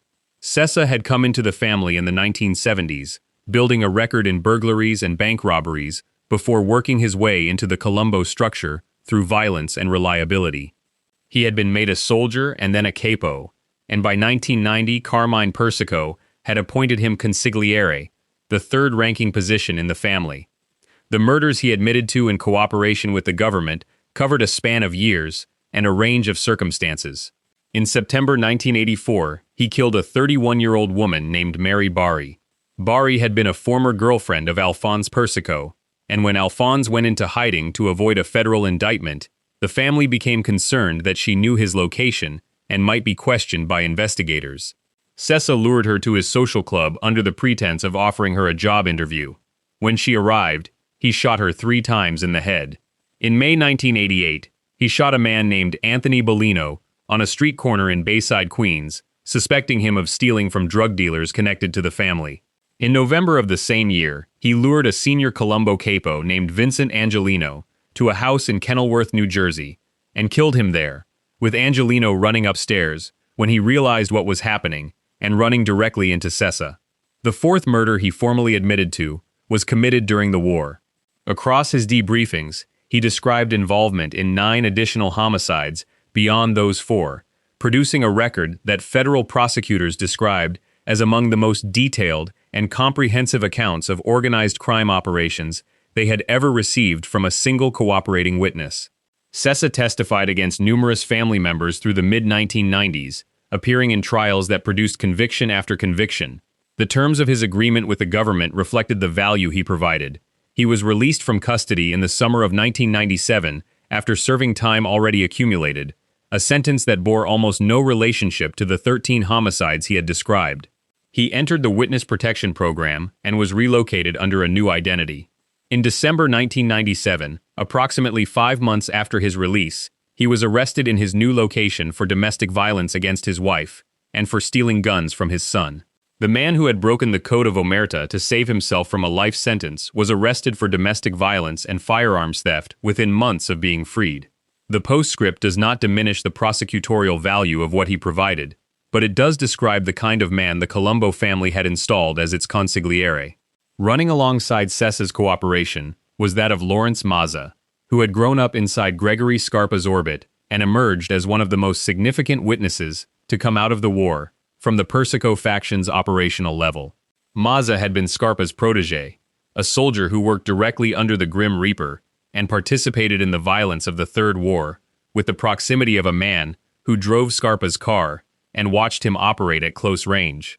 His estimates of the total number of killings he had participated in across his career ran into the dozens by various accounts, though his formal admissions to investigators covered 4 murders. He had personally shot Orena capo Nicholas Grancio in January 1992 using a 12-gauge shotgun reportedly stolen from a New Jersey police vehicle. He had also been present in December 1991 when Scarpa used a rifle to shoot Vincent Fusaro in the neck, the body, and the back of the head while Fusaro was hanging Christmas decorations at his home in Brooklyn. Mazza's account of that killing was specific enough to constitute one of the most unsettling details to emerge from the war's aftermath. The family's enforcer had shot a man dead while he was stringing garland on his door in December, in a Brooklyn neighborhood, and Mazza had watched it happen from a few feet away. When Maza cooperated with the government in the mid-1990s, his testimony corroborated Sessa's account of the war's operations from a different vantage point and across different events, providing prosecutors with the kind of independent corroboration that made the combined case against war defendants considerably harder to challenge than testimony from a single witness alone. The two men had been on the same side of the same conflict and had participated in its violence from different positions within the hierarchy, which meant their accounts overlapped on facts while diverging on detail in ways that prosecutors found useful, precisely because the divergences could be explained by their different positions, not by contradictions in the underlying events. The Orena faction produced its own cooperating witness in a figure whose usefulness to the government eventually collapsed under the weight of his own continued criminal conduct. Salvatore Michiota, known as Big Sal, was a capo on the Orena side, a physically imposing man standing 6 feet tall and weighing over 300 pounds, who had confessed to 4 murders and agreed in May 1993 to wear a wire and continue attending the faction's meetings while secretly recording what was said. His cooperation produced taped conversations in which the Orena faction's captains discussed the war's killings, and he provided testimony and recordings that formed the foundation of multiple prosecutions of Orena-aligned members. He also snared a corrupt NIPTA detective named Joseph Simone, who had been providing information to the mob, capturing him on recordings that later produced a federal conviction. His usefulness as a witness came apart when it became clear he had been committing crimes while on bail and in the witness protection program. He was charged with gun possession while under the government's protection, a violation that undermined his credibility with prosecutors to the point that they declined to call him as a witness against Orena and his associates at a subsequent trial. A federal source described the decision with some economy, observing that calling Michiota was not something one approached without significant deliberation. His testimony in the case it was used in had contributed to acquittals rather than convictions, as the defense team successfully attacked his credibility during cross-examination. He eventually served 14 years in prison for perjury. He then cooperated again inside prison, helping to expose a bribery scheme involving corrections officials and mob witnesses at the Otisville federal facility, a contribution that produced a reduction in his sentence. The Michiota story traces the full arc of what cooperation looked like from inside the criminal world. A man who broke the code to save himself, continued committing crimes during the process, became too compromised to use as a witness, went to prison anyway, and then cooperated again from inside to shorten that sentence. The Code of Omerta was, in practice, a layered negotiation between the degree of loyalty that self-interest would currently support and the cost of maintaining it. The wave of cooperation that swept through the Colombo family in 1993 and afterward was not a sudden cultural shift. It was the product of a specific calculation repeated independently by multiple men under similar conditions. Federal prosecution with RICO charges, carrying potential sentences measured in decades, combined with offers of reduced time and protected relocation in exchange for testimony about what the men actually knew. The calculation was most clearly visible in the case of the family's consigliere, who made it within weeks of his arrest after a conversation with his wife. But it reproduced itself at every level of the organization that the war and its aftermath had exposed to federal custody. The loyalty that the Colombo family had enforced through a combination of cultural expectation and lethal consequence had always been conditional on the organization's ability to make the cost of betrayal higher than the cost of silence. When federal prosecution made that calculus reverse, the men who had operated for years, on the assumption that loyalty ran permanently in one direction, discovered that it ran in the direction of self-preservation, and that they were capable of recalibrating quickly when faced with the specific mathematics of a RICO indictment. There is a specific counterexample worth placing against that pattern. John Sonny Franzese, the Colombo underboss who had been sentenced to 50 years for bank robbery in 1967, served decades in federal custody and was paroled and re-imprisoned at least 6 times across the following decades for parole violations. Investigators and prosecutors offered him opportunities to reduce his time consistently through his years of imprisonment. He consistently refused. He expressed his position in a 2019 interview with Characteristic Economy, describing the code he had maintained as a matter of personal principle. He knew what prison was, he said, and he could not give up another man to it. He was released from federal custody on June 23, 2017, at the age of 100, the oldest inmate in the federal prison system, and the only centenarian in federal custody at the time of his release. He died in a New York hospital on February 24, 2020, at the age of 103. He had never cooperated with the government across a criminal career that spanned more than 8 decades. His son, John Franzese Jr., made a different calculation. In 2004, facing his own legal pressures, John Jr. agreed to cooperate with federal investigators. In 2010, he testified at trial against his own father, by then 93 years old, providing the government with evidence that contributed to the elder Franzese's conviction on racketeering and extortion charges and an 8-year sentence. John Franzese Jr. was the first son of a major New York mob figure to testify against his own father as a government witness. The elder Franzese was in the courtroom during the testimony. By multiple accounts, he fell asleep during portions of it. The Cessa cooperation in 1993 established the practical template for what followed. Once the family's third-ranking member had agreed to testify, the psychological barrier against cooperation inside the organization effectively no longer functioned as a barrier. Each additional cooperation agreement reduced the social cost of the next one, because the community of men who would have enforced that cost was shrinking with every new witness who entered protection and every new conviction that the testimony produced. By the mid-1990s, the Colombo family was operating with so many of its experienced members in federal custody, in witness protection, or managing the legal aftermath of war-related indictments, that the organization's basic capacity to conduct business had been severely degraded. The war had created the cooperators had produced the prosecutions had produced more cooperators. The cycle ran through the decade and left the family, by any measure the government or the underworld applied, the weakest of the 5 families in New York. Before we move on, if you're enjoying this analysis, please consider subscribing. It helps the channel tremendously. Next up, while the family was eating itself alive through wars and cooperation agreements, one Colombo capo was quietly running the most profitable criminal operation in American organized crime since Al Capone. Section 8. The Yuppie Don. In November 1986, a prison lieutenant at Fort Dix Federal Correctional Facility in New Jersey called Michael Franzese into his office, tossed a copy of Fortune magazine on the desk in front of him, and told him he did not want any mafia bosses running his prison. The magazine had just published its ranking of the 50 most wealthy and powerful mob figures in America. Franzese was listed at number 18. He was 35 years old. The Fortune placement sat alongside names that the American public associated with the peak of organized crime power in that era. What distinguished Franzese from almost everyone else on the list was not his rank but what had produced it. A gasoline tax scheme so large and so profitable that federal investigators would later estimate it had defrauded the government of more than $1 billion and was generating between $5 and $8 million per week at its peak. Franzese was put in lockdown for 2 weeks after the lieutenant found the article. The magazine had described him as a true yuppie, a fast-talking 35-year-old businessman. Vanity Fair, around the same time, cited him as one of the biggest earners for a crime family since Al Capone. The yuppie framing was the part that stayed. The money was what mattered. Franzese had been born Michael Grillo on May 27, 1951, in Brooklyn.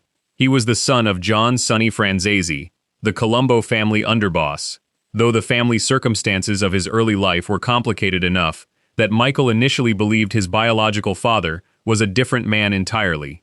Sonny Franzese had not wanted his son in organized crime. When Michael finished high school and enrolled in a pre-med program at Hofstra University in 1969, it was the path his father had chosen for him, a doctor's career that would separate Michael from the world Sonny inhabited professionally. That intention did not survive Sonny's legal troubles. In 1967, Sonny Franzese was convicted of orchestrating a series of bank robberies and sentenced to 50 years in federal prison. The family needed money, and Michael, by his own account, dropped out of college around 1971 to help provide it. He became acquainted with his father's associates, including Joe Colombo and Tommy DeBella, and the path toward the pre-med degree closed behind him. On Halloween night 1975, under acting boss Tommy DeBella, Michael Franzese was inducted into the Colombo crime family as a made man. By 1980, he had been promoted to capo regime, commanding a crew of approximately 300 soldiers and associates, making him one of the larger operational units in the family structure. Through the 1970s, he had also built a portfolio of legitimate businesses, restaurants, car dealerships, auto repair shops, nightclubs, video stores, travel agencies, movie production companies. The legitimate side was real enough that it generated actual income alongside its obvious utility as a cover. By the time he was in his early 30s, Franzese was operating across multiple industries simultaneously with the kind of organizational capacity that would have been notable in a legitimate business context. The gasoline scheme began in 1981 when Franzese was approached by a Long Island businessman named Lawrence Iorrizo. Iorrizo had identified a structural gap in how the federal and state governments collected gasoline excise taxes and had been working a version of the fraud already. The mechanics were straightforward in principle and complex in execution. Under existing regulations, licensed gasoline distributors could purchase fuel tax-free from refineries if the fuel was intended for resale to another licensed wholesaler. The tax was supposed to be collected and remitted to the government at the point of final retail sale. Iorrizo's contribution was recognizing that if the middle portion of that chain consisted of paper companies that collected the tax and then disappeared, the money never reached the government, and by the time investigators traced through the corporate structure to find the point of collection, the company responsible had been liquidated and replaced. Franzese and Iorrizo set up 18 stockbearer companies registered in Panama, a jurisdiction whose corporate law at the time made beneficial ownership difficult for American investigators to establish, and made the companies themselves effectively impossible to seize through normal American legal process. The companies formed a daisy chain. Each one appeared to sell gasoline to the next, each transaction generating a paper record that moved the tax liability one step further down the chain. The liability always landed on the last company before retail sale, and that company was always already gone by the time anyone looked for it. When IRS or state tax investigators arrived at the registered address of the entity that should have remitted the tax, they found a post office box, a vacant storefront, or a name on paper letterhead with no physical presence behind it. The trail then led to the next company in the chain, and the next, and eventually to Panama, where the record ended. The Russian organized crime network operating out of Brighton Beach in Brooklyn provided a critical component of the operation. Russian mob figures managed significant portions of the physical distribution logistics and cash collection, handling the street-level infrastructure of getting gasoline from refineries to stations to consumers, while the cash moved in the opposite direction through the shell company structure. The partnership between the Colombo family's management layer and the Russian network's operational capacity produced a hybrid operation that functioned more efficiently than either organization could have managed independently. At peak volume, Franzese estimated the operation was selling 500 million gallons of fuel per month. The weekly personal take he described ran between $5 and $8 million.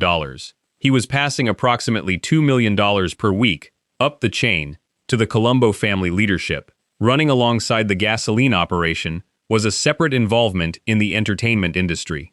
By 1980, Franzese had entered a partnership with a booking agent named Norby Walters, providing the initial $50,000 in startup capital for Walters' entertainment agency in exchange for a 25% share of profits and taking on the role of solving problems that arose with Walters' clients and their representation. The problems Franzese solved were solved through the specific kind of persuasion that his position in the Colombo family made available. In 1981, he successfully extorted a role for Walters in the American tour of Michael Jackson and his brothers. In 1982, when the manager of singer Dionne Warwick decided to drop Walters as an agent, Franzese met with the manager, and the relationship was maintained. The FBI opened an investigation in 1983 into boxing promoter Don King's connections to organized crime, and targeted Franzese as part of it. But the undercover operation collapsed before producing prosecutable results. He was also a film producer in the literal sense, investing in and serving as president of a company called Miami Gold that produced a 1986 breakdance movie filmed in Florida called Knights of the City. The production is historically significant in Franzese's biography for one specific reason. On the set in Florida in 1984, he met a dancer from Anaheim, California, named Camille Garcia. Garcia was a committed Christian from a deeply religious family. Franzese, by his own account, was not immediately welcomed by her family. He traveled to California to meet them. He found himself in a household organized around a set of values entirely unlike anything his professional life had prepared him to encounter, and the contrast registered with a force he later described as transformative.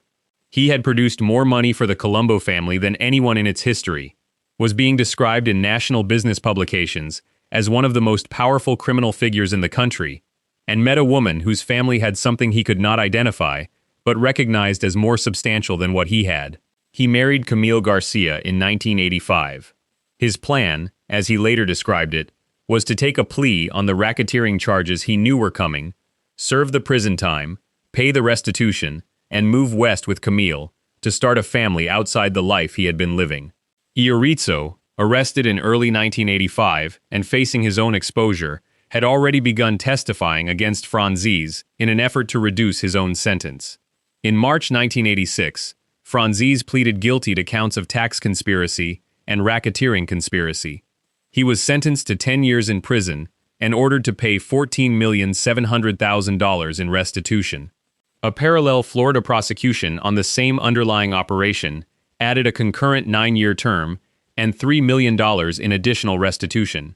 He was ordered to sell his assets, including a personal jet, to fund the restitution payments. He was released from prison in 1989 after serving approximately 43 months, having provided testimony against Norby Walters that the government found useful. He spent 13 months outside before federal marshals arrested him at his home in Bel Air in November 1991 for parole violations related to financial conduct. He went back to federal custody and was placed in isolation for extended periods, by his account, spending 3 years during which he was allowed out of his cell 5 times a week to walk the yard alone. A guard handed him a Bible. He studied it every day.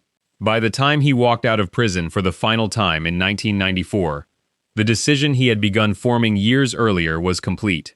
What he did next had no clear precedent in the history of American organized crime. He walked away from the Colombo family without entering witness protection and without becoming a full-scale cooperating government witness against the family itself. He had testified about the gasoline tax scheme's mechanics and spoken to investigators about the Russian organized crime components of the operation, but he did not provide testimony identifying Colombo family members and their criminal activities in a way that produced family prosecutions. He was not protected. He relocated to California. The Colombo family's response, by multiple accounts, was to put out a contract on him. The FBI visited him on at least 2 separate occasions to warn him that informants had reported active plans to kill him and that he should leave the area or expect to be dead within days. He took the warnings seriously and moved when necessary. He survived. His father Sonny's reaction to Michael's departure from the life was, by the accounts that emerged over the subsequent years, one of personal injury as much as institutional concern. The family Michael had built a career to protect had turned on him for leaving. The FBI's warnings were treated as credible, and Franzese conducted his post-mob life in California with the specific awareness that his survival was not guaranteed. He has described his continued existence as something he regards as improbable, given the circumstances. Everyone who might have been after him during the hottest period, he observed years later, eventually ended up dead or in prison. The new generation of the Colombo family had limited institutional memory of who Franzese was, or what he represented. He became a motivational speaker, writing several books about the psychology of criminal life and the decisions that produced it, appearing at universities, corporate events, and religious organizations across the country. He eventually described his faith as the central organizing principle of the life he now lived. His YouTube channel, launched in 2020, accumulated over 2 million subscribers. He appeared on podcasts and in interviews, discussing the mechanics of the gasoline fraud, the interior logic of organized crime, and the specific chain of decisions that had brought a pre-med student from Hofstra University to the 18th position on Fortune magazine's ranking of the nation's most powerful criminals. His father, who had refused every cooperation offer across decades of federal imprisonment, was released from federal custody in June 2017 at the age of 100, the oldest inmate in the American federal prison system. He died in a New York hospital on February 24, 2020, at the age of 103. having maintained his silence about the Colombo family's operations for the entirety of his adult life. His two sons had each made a completely different choice about what loyalty meant and what it cost. One of them was dead inside the institutional memory of the organization he had served. The other was alive in California. Before we move on, if you're enjoying this analysis, please consider subscribing. It helps the channel tremendously. Next up, in January 2011, the federal government carried out the largest single-day mob arrest in American history, and the Colombo family took a disproportionate share of the damage. Section 9. The Sweep. At 4 in the morning on January 20th, 2011, approximately 800 federal agents and law enforcement officers fanned out across New York City, New Jersey, and Rhode Island in coordinated pre-dawn raids. By the time the sun came up, the largest single-day operation against organized crime in the history of the Federal Bureau of Investigation was already over. 127 people had been taken into custody. The arrests were processed at Fort Hamilton, the Army installation in Brooklyn, because the volume of defendants was too large for the federal courthouse to handle efficiently in a single morning. 16 separate indictments had been unsealed, covering all 5 New York crime families, the New Jersey-based DeCavalcante organization, and 2 members of the New England mob.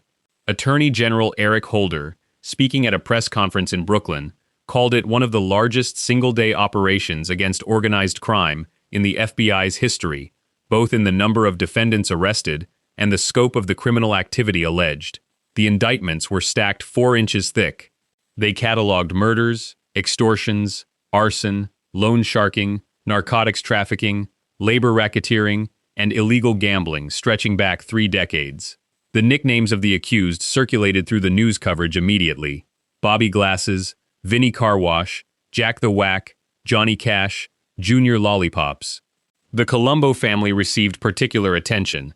One indictment, styled United States v. Russo, named 39 defendants, the entire leadership of the family not already in prison at that moment. Street boss Andrew Russo, who went by Andy Mush, was 66 years old at the time of his arrest. Acting underboss Benjamin Castellazzo and consigliere Richard Fusco were taken the same morning, along with 4 of the family's official captains and 8 soldiers. The indictment charged them collectively with racketeering and racketeering conspiracy, spanning an approximately 20-year period. One of the specific acts charged was a murder. Colombo acting captain Anthony Russo was accused of the 1993 killing of Joseph Scopo, shot in the passenger seat of a car outside his residence in Ozone Park, Queens, during the Third Civil War. The charges also encompassed the family's long-standing infiltration of Cement and Concrete Workers Union Local 6A, a continuation of the same labor racketeering structure that had been a Colombo revenue source since the Concrete Club operations of the 1980s. Prosecutors noted that 5 of the defendants had been inducted into the Colombo family in a secret ceremony on February 1, 2009, less than 2 years before their arrests. Loretta Lynch, the United States Attorney for the Eastern District of New York who had overseen the investigation, described the day's indictments as marking an important step in a commitment to entirely dismantle the Colombo family. The language was precise and deliberate, not disrupting it, not damaging it, dismantling it. The 2011 sweep did not arrive without context. The federal government had been pressing on the Colombo family consistently through the late 2000s. In June 2008, a superseding indictment had charged the family's then-acting boss, Thomas Giuelli, along with underboss Sonny Franzese and 10 other members and associates, with racketeering, robbery, extortion, narcotics trafficking, loan sharking, and 4 predicate acts of murder. The evidence in that case included hundreds of hours of recorded conversations from multiple cooperating witnesses who had infiltrated the family. In March 2010, a separate indictment had unsealed charges against Theodore Persico Jr., the nephew of Carmine Persico, and Michael Persico, along with 6 other defendants, for a kickback and extortion scheme connected to demolition work at the World Trade Center construction site, through which Colombo-connected individuals allegedly siphoned union benefit funds and extorted contractors. The family's name continued appearing in federal court documents describing current criminal operations years after the commission trial was supposed to have crippled its leadership permanently. The processing of the January 2011 defendants took time. By November 2012, 38 of the defendants from the Russo indictment alone had pleaded guilty to federal charges. Andrew Russo himself pleaded guilty to racketeering conspiracy, including predicate acts involving illegal gambling businesses, and received a sentence of 33 months. He was released in March 2013. Benjamin Castellazzo pleaded to racketeering conspiracy, including 2 separate extortion conspiracies, and was released in the summer of 2015. Richard Fusco admitted to conspiring to extort money from the Gambino family. The sentences, measured against the charges and the scope of the enterprise described in the indictments, were relatively modest, a product of cooperation agreements and the practical calculus of federal plea negotiation in cases involving dozens of defendants simultaneously. The assessment of what the family looked like on the ground by early 2011 was sobering even before the arrests. Investigators and organized crime analysts estimated that the Colombo family had as few as 40 to 50 active MAID members remaining on the street at the time of the sweep, a number that represented a fraction of the approximately 150 members it had carried under Profaci's leadership. 3 internal wars, the commission trial, the wave of 1990s prosecutions, fed by cooperating witnesses, and 2 decades of additional RICO prosecutions had reduced one of New York's original 5 families to a street-level operation substantially smaller than many of its own crews had been at the organization's peak. Carmine Persico died on March 7, 2019, at the Duke University Medical Center in Durham, North Carolina, where the federal facility at Butner had transferred him as his health declined. He was 85 years old. He had been the official boss of the Colombo family for 46 years, a tenure measured almost entirely from inside federal custody. He died of complications from diabetes. The title and the institution he had embodied for more than 4 decades passed to his cousin, Andrew Russo, who assumed the boss position and made the modest gesture of continuing an organization that was now operating with a membership that had been reduced to its lowest documented levels in history.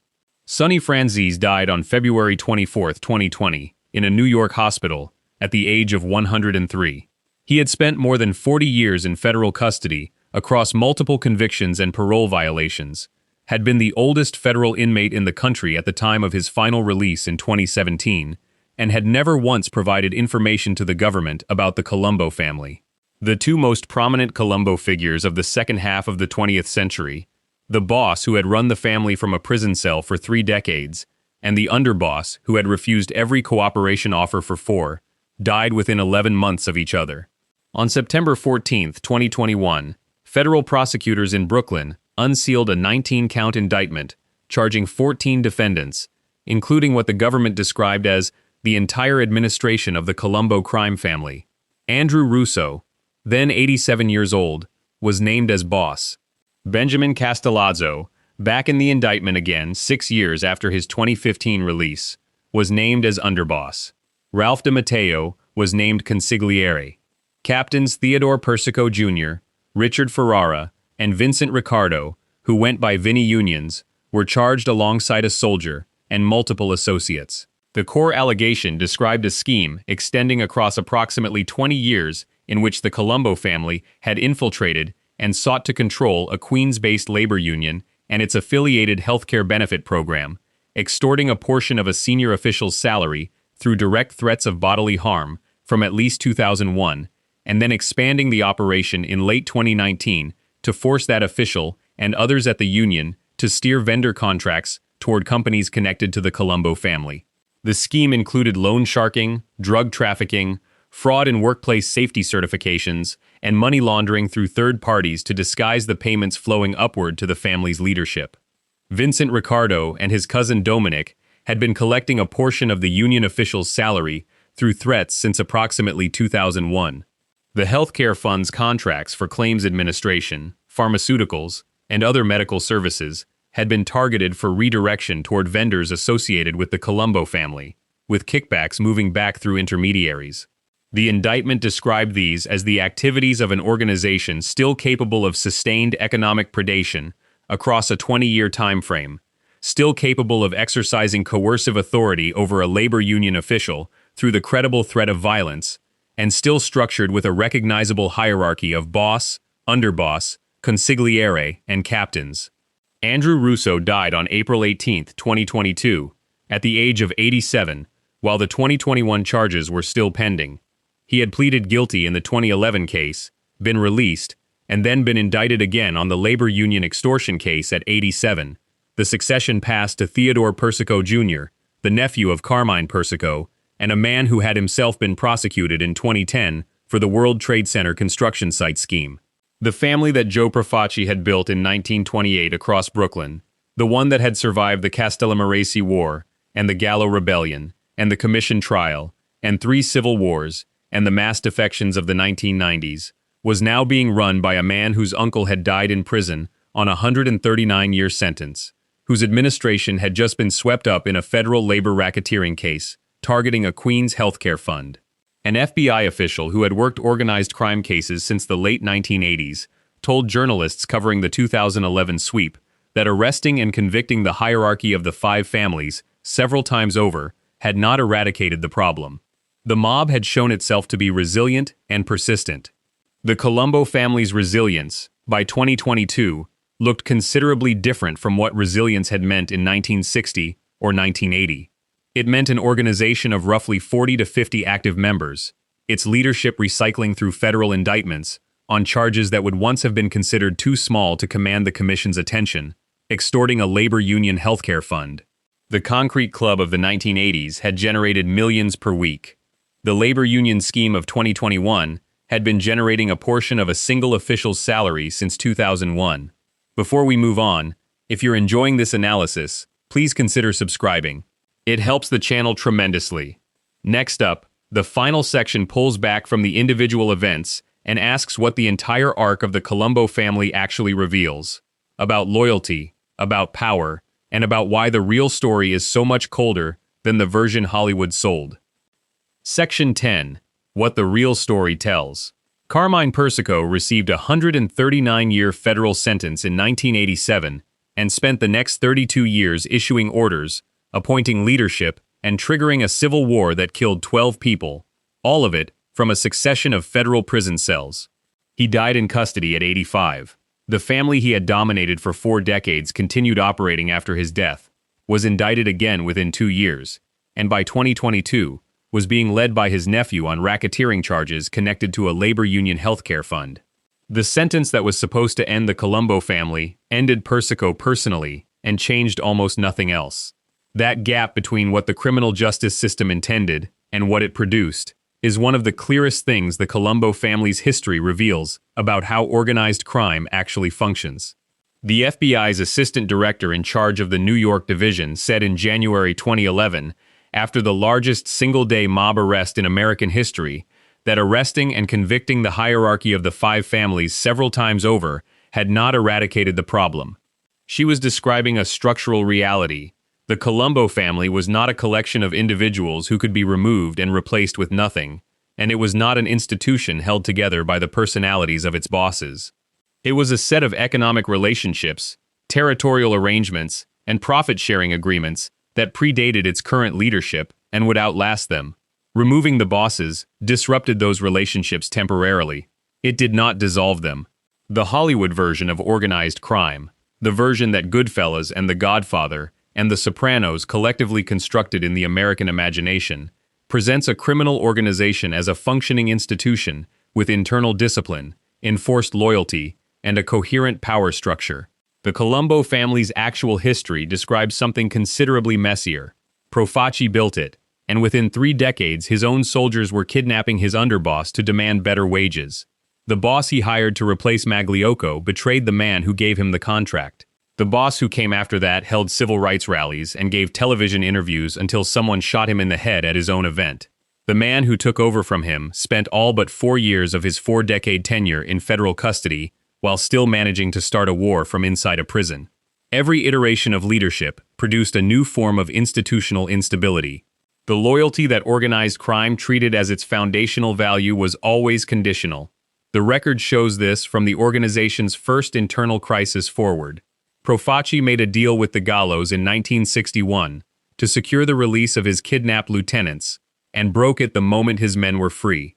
The man he then bribed to switch sides and try to strangle Larry Gallo would later become boss of the family, spend 46 years in federal custody, and trigger a war from his cell when he decided his acting boss had gotten too comfortable in the position. That acting boss had been asking his own consigliere to canvass the capos, looking for support. The consigliere reported him to the imprisoned boss instead, orchestrated a hit team, missed the target, and then cooperated with the federal government when he was arrested a year and a half later. Carmine Sessa, who had led the assassination team against Victor Orena on June 20, 1991, and sat in a secret meeting at St. Patrick's Cathedral 22 months later, when federal agents arrived, told prosecutors about 13 homicides in the debriefings that followed. He was released from custody in the summer of 1997. The loyalty that the organization enforced through the threat of death was, in his case, worth approximately 6 years. What the Colombo family's history actually shows is that omerta was not a code, it was a price. As long as the price of maintaining silence was lower than the price of breaking it, the code held. The moment federal prosecution made those costs reverse, the code collapsed. It collapsed at the level of the consigliere. It collapsed with the protege of the family's most feared enforcer. It collapsed with a 300-pound acting capo who wore a wire for months while continuing to loan shark. The men who held out, Sonny Franzese across decades of federal custody, represented genuine personal commitment to a principle that most of their colleagues turned out not to share once the specific arithmetic of a RICO indictment came into focus. The tribute model that Profaci introduced and maintained for 34 years was the specific mechanism that generated the resentment that eventually produced the first war. $25 a month from every made member, approximately $50,000 monthly, flowing upward to a boss who was also running a thriving legitimate olive oil importing business. The stated purpose was to support imprisoned members' families. The operational reality, as the men inside the organization observed it, was that the money went up and did not come back down in proportion to the work being done to generate it. That asymmetry created the conditions for the Gallo Rebellion, which created the conditions for the war that gave Carmine Persico his first opportunity to demonstrate his usefulness by switching sides and strangling Larry Gallo in a bar. The $25 monthly tribute of 1961 and the 20-year extortion of a Queens labor union healthcare fund, described in the 2021 indictment, are structurally the same operation. Revenue extracted from people with less power by people with more, with the threat of physical harm as the enforcement mechanism. The sophistication of the target changed across 60 years. The mechanism did not. The Civil War pattern is the Colombo family's most distinctive historical feature, the characteristic that sets it apart from the other 4 New York families. 3 separate internal conflicts, each one producing multiple deaths, and each one traceable to the same underlying cause. The organization had no legitimate mechanism for transferring authority, so when leadership became contested, the available resolution was violence. The Gallo Rebellion was about tribute and racket distribution. The second conflict grew from the Colombo shooting and the accusation against Gallo that followed. The third war was about Persico's determination to install his son in the acting boss position and Orena's determination to keep the position he had been managing for 3 years. Each war reduced the family's active membership, each one generated cooperating witnesses, and each one produced federal prosecutions that further depleted the organization. The 3 wars together, spanning 1961 to 1993, consumed more Colombo family members than any single federal prosecution, including the commission trial. The organization was, in a specific and measurable sense, more dangerous to itself than the federal government was. The dynasty that Persico tried to build inside the family was the single largest driver of that third war. He wanted his brother as acting boss, then a ruling committee, then Orena as placeholder, then his son when his son was released, and he communicated the son's imminent replacement of Orena through channels that reached Orena before any formal announcement was made. Orena's response was rational from his own position. He had been running the family, generating money, expanding operations with Gotti's support, and was being told the position was temporary. He went to the commission for recognition. The commission refused. He asked his consigliere to poll the capos. The consigliere told Persico. Persico ordered the killing. The war began. Every step of that sequence was the direct product of Persico's dynastic ambition, which continued through to Theodore Persico Jr., appearing in the 2021 indictment 6 decades after his uncle had first joined the family as a Garfield Boys street gang dropout from South Brooklyn. The Persico name had been in every phase of the Colombo family's story since 1961, and it was still in it in 2021, attached to federal racketeering charges at the World Trade Center site and a Queens labor union. Joe Colombo represents the specific point in the family's history where the gap between the filmed version and the real one is widest. The Colombo family that appears in the background of Goodfellas, that is referenced in the broader cultural mythology of New York organized crime, is an institution of purpose and discipline. Joe Colombo, the actual historical figure, founded a civil rights organization, convinced the Justice Department to stop using the words Mafia and Cosa Nostra in official communications, persuaded the producers of The Godfather to remove the same words from their script, drew 50,000 people to Columbus Circle for a rally, and appeared on the cover of Time magazine as the boss of one of New York's 5 families. He did all of this while the other bosses watched with mounting alarm, because every rally, every television interview, and every political victory was generating precisely the kind of sustained national attention that made the organization's continued operation harder. Colombo's strategy for protecting the family was the strategy most likely to destroy it, and the man who eventually had him shot understood that clearly enough to use a non-mob shooter with no traceable connections specifically to avoid confirming any of it. The shooting itself is the detail that sits most completely outside any filmed version. A mob boss shot at his own civil rights rally by a gunman who was immediately killed by an unknown person who then vanished into the crowd of thousands. With the gunman's own connections to organized crime never formally established, the boss spending 7 years in a vegetative state before dying, and the man most widely believed to have ordered the killing shot dead at his own birthday dinner in Little Italy, 11 months later. None of that is the version that film produced.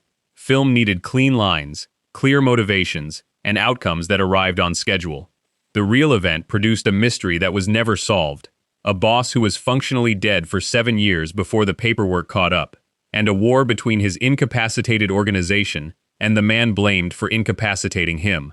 What the Colombo family's full arc reveals about the organized crime world that Hollywood sold is not just that the real thing was more brutal, it is that the real thing was more contingent, more dependent on luck and timing and individual miscalculation, and considerably less controlled than any fictional version could accommodate. Profaci died of cancer before he could finish his war with the gallows. Magliocco died of a heart attack months after being forced to retire. Joe Colombo survived 7 years in a persistent vegetative state before cardiac arrest ended what had already ended.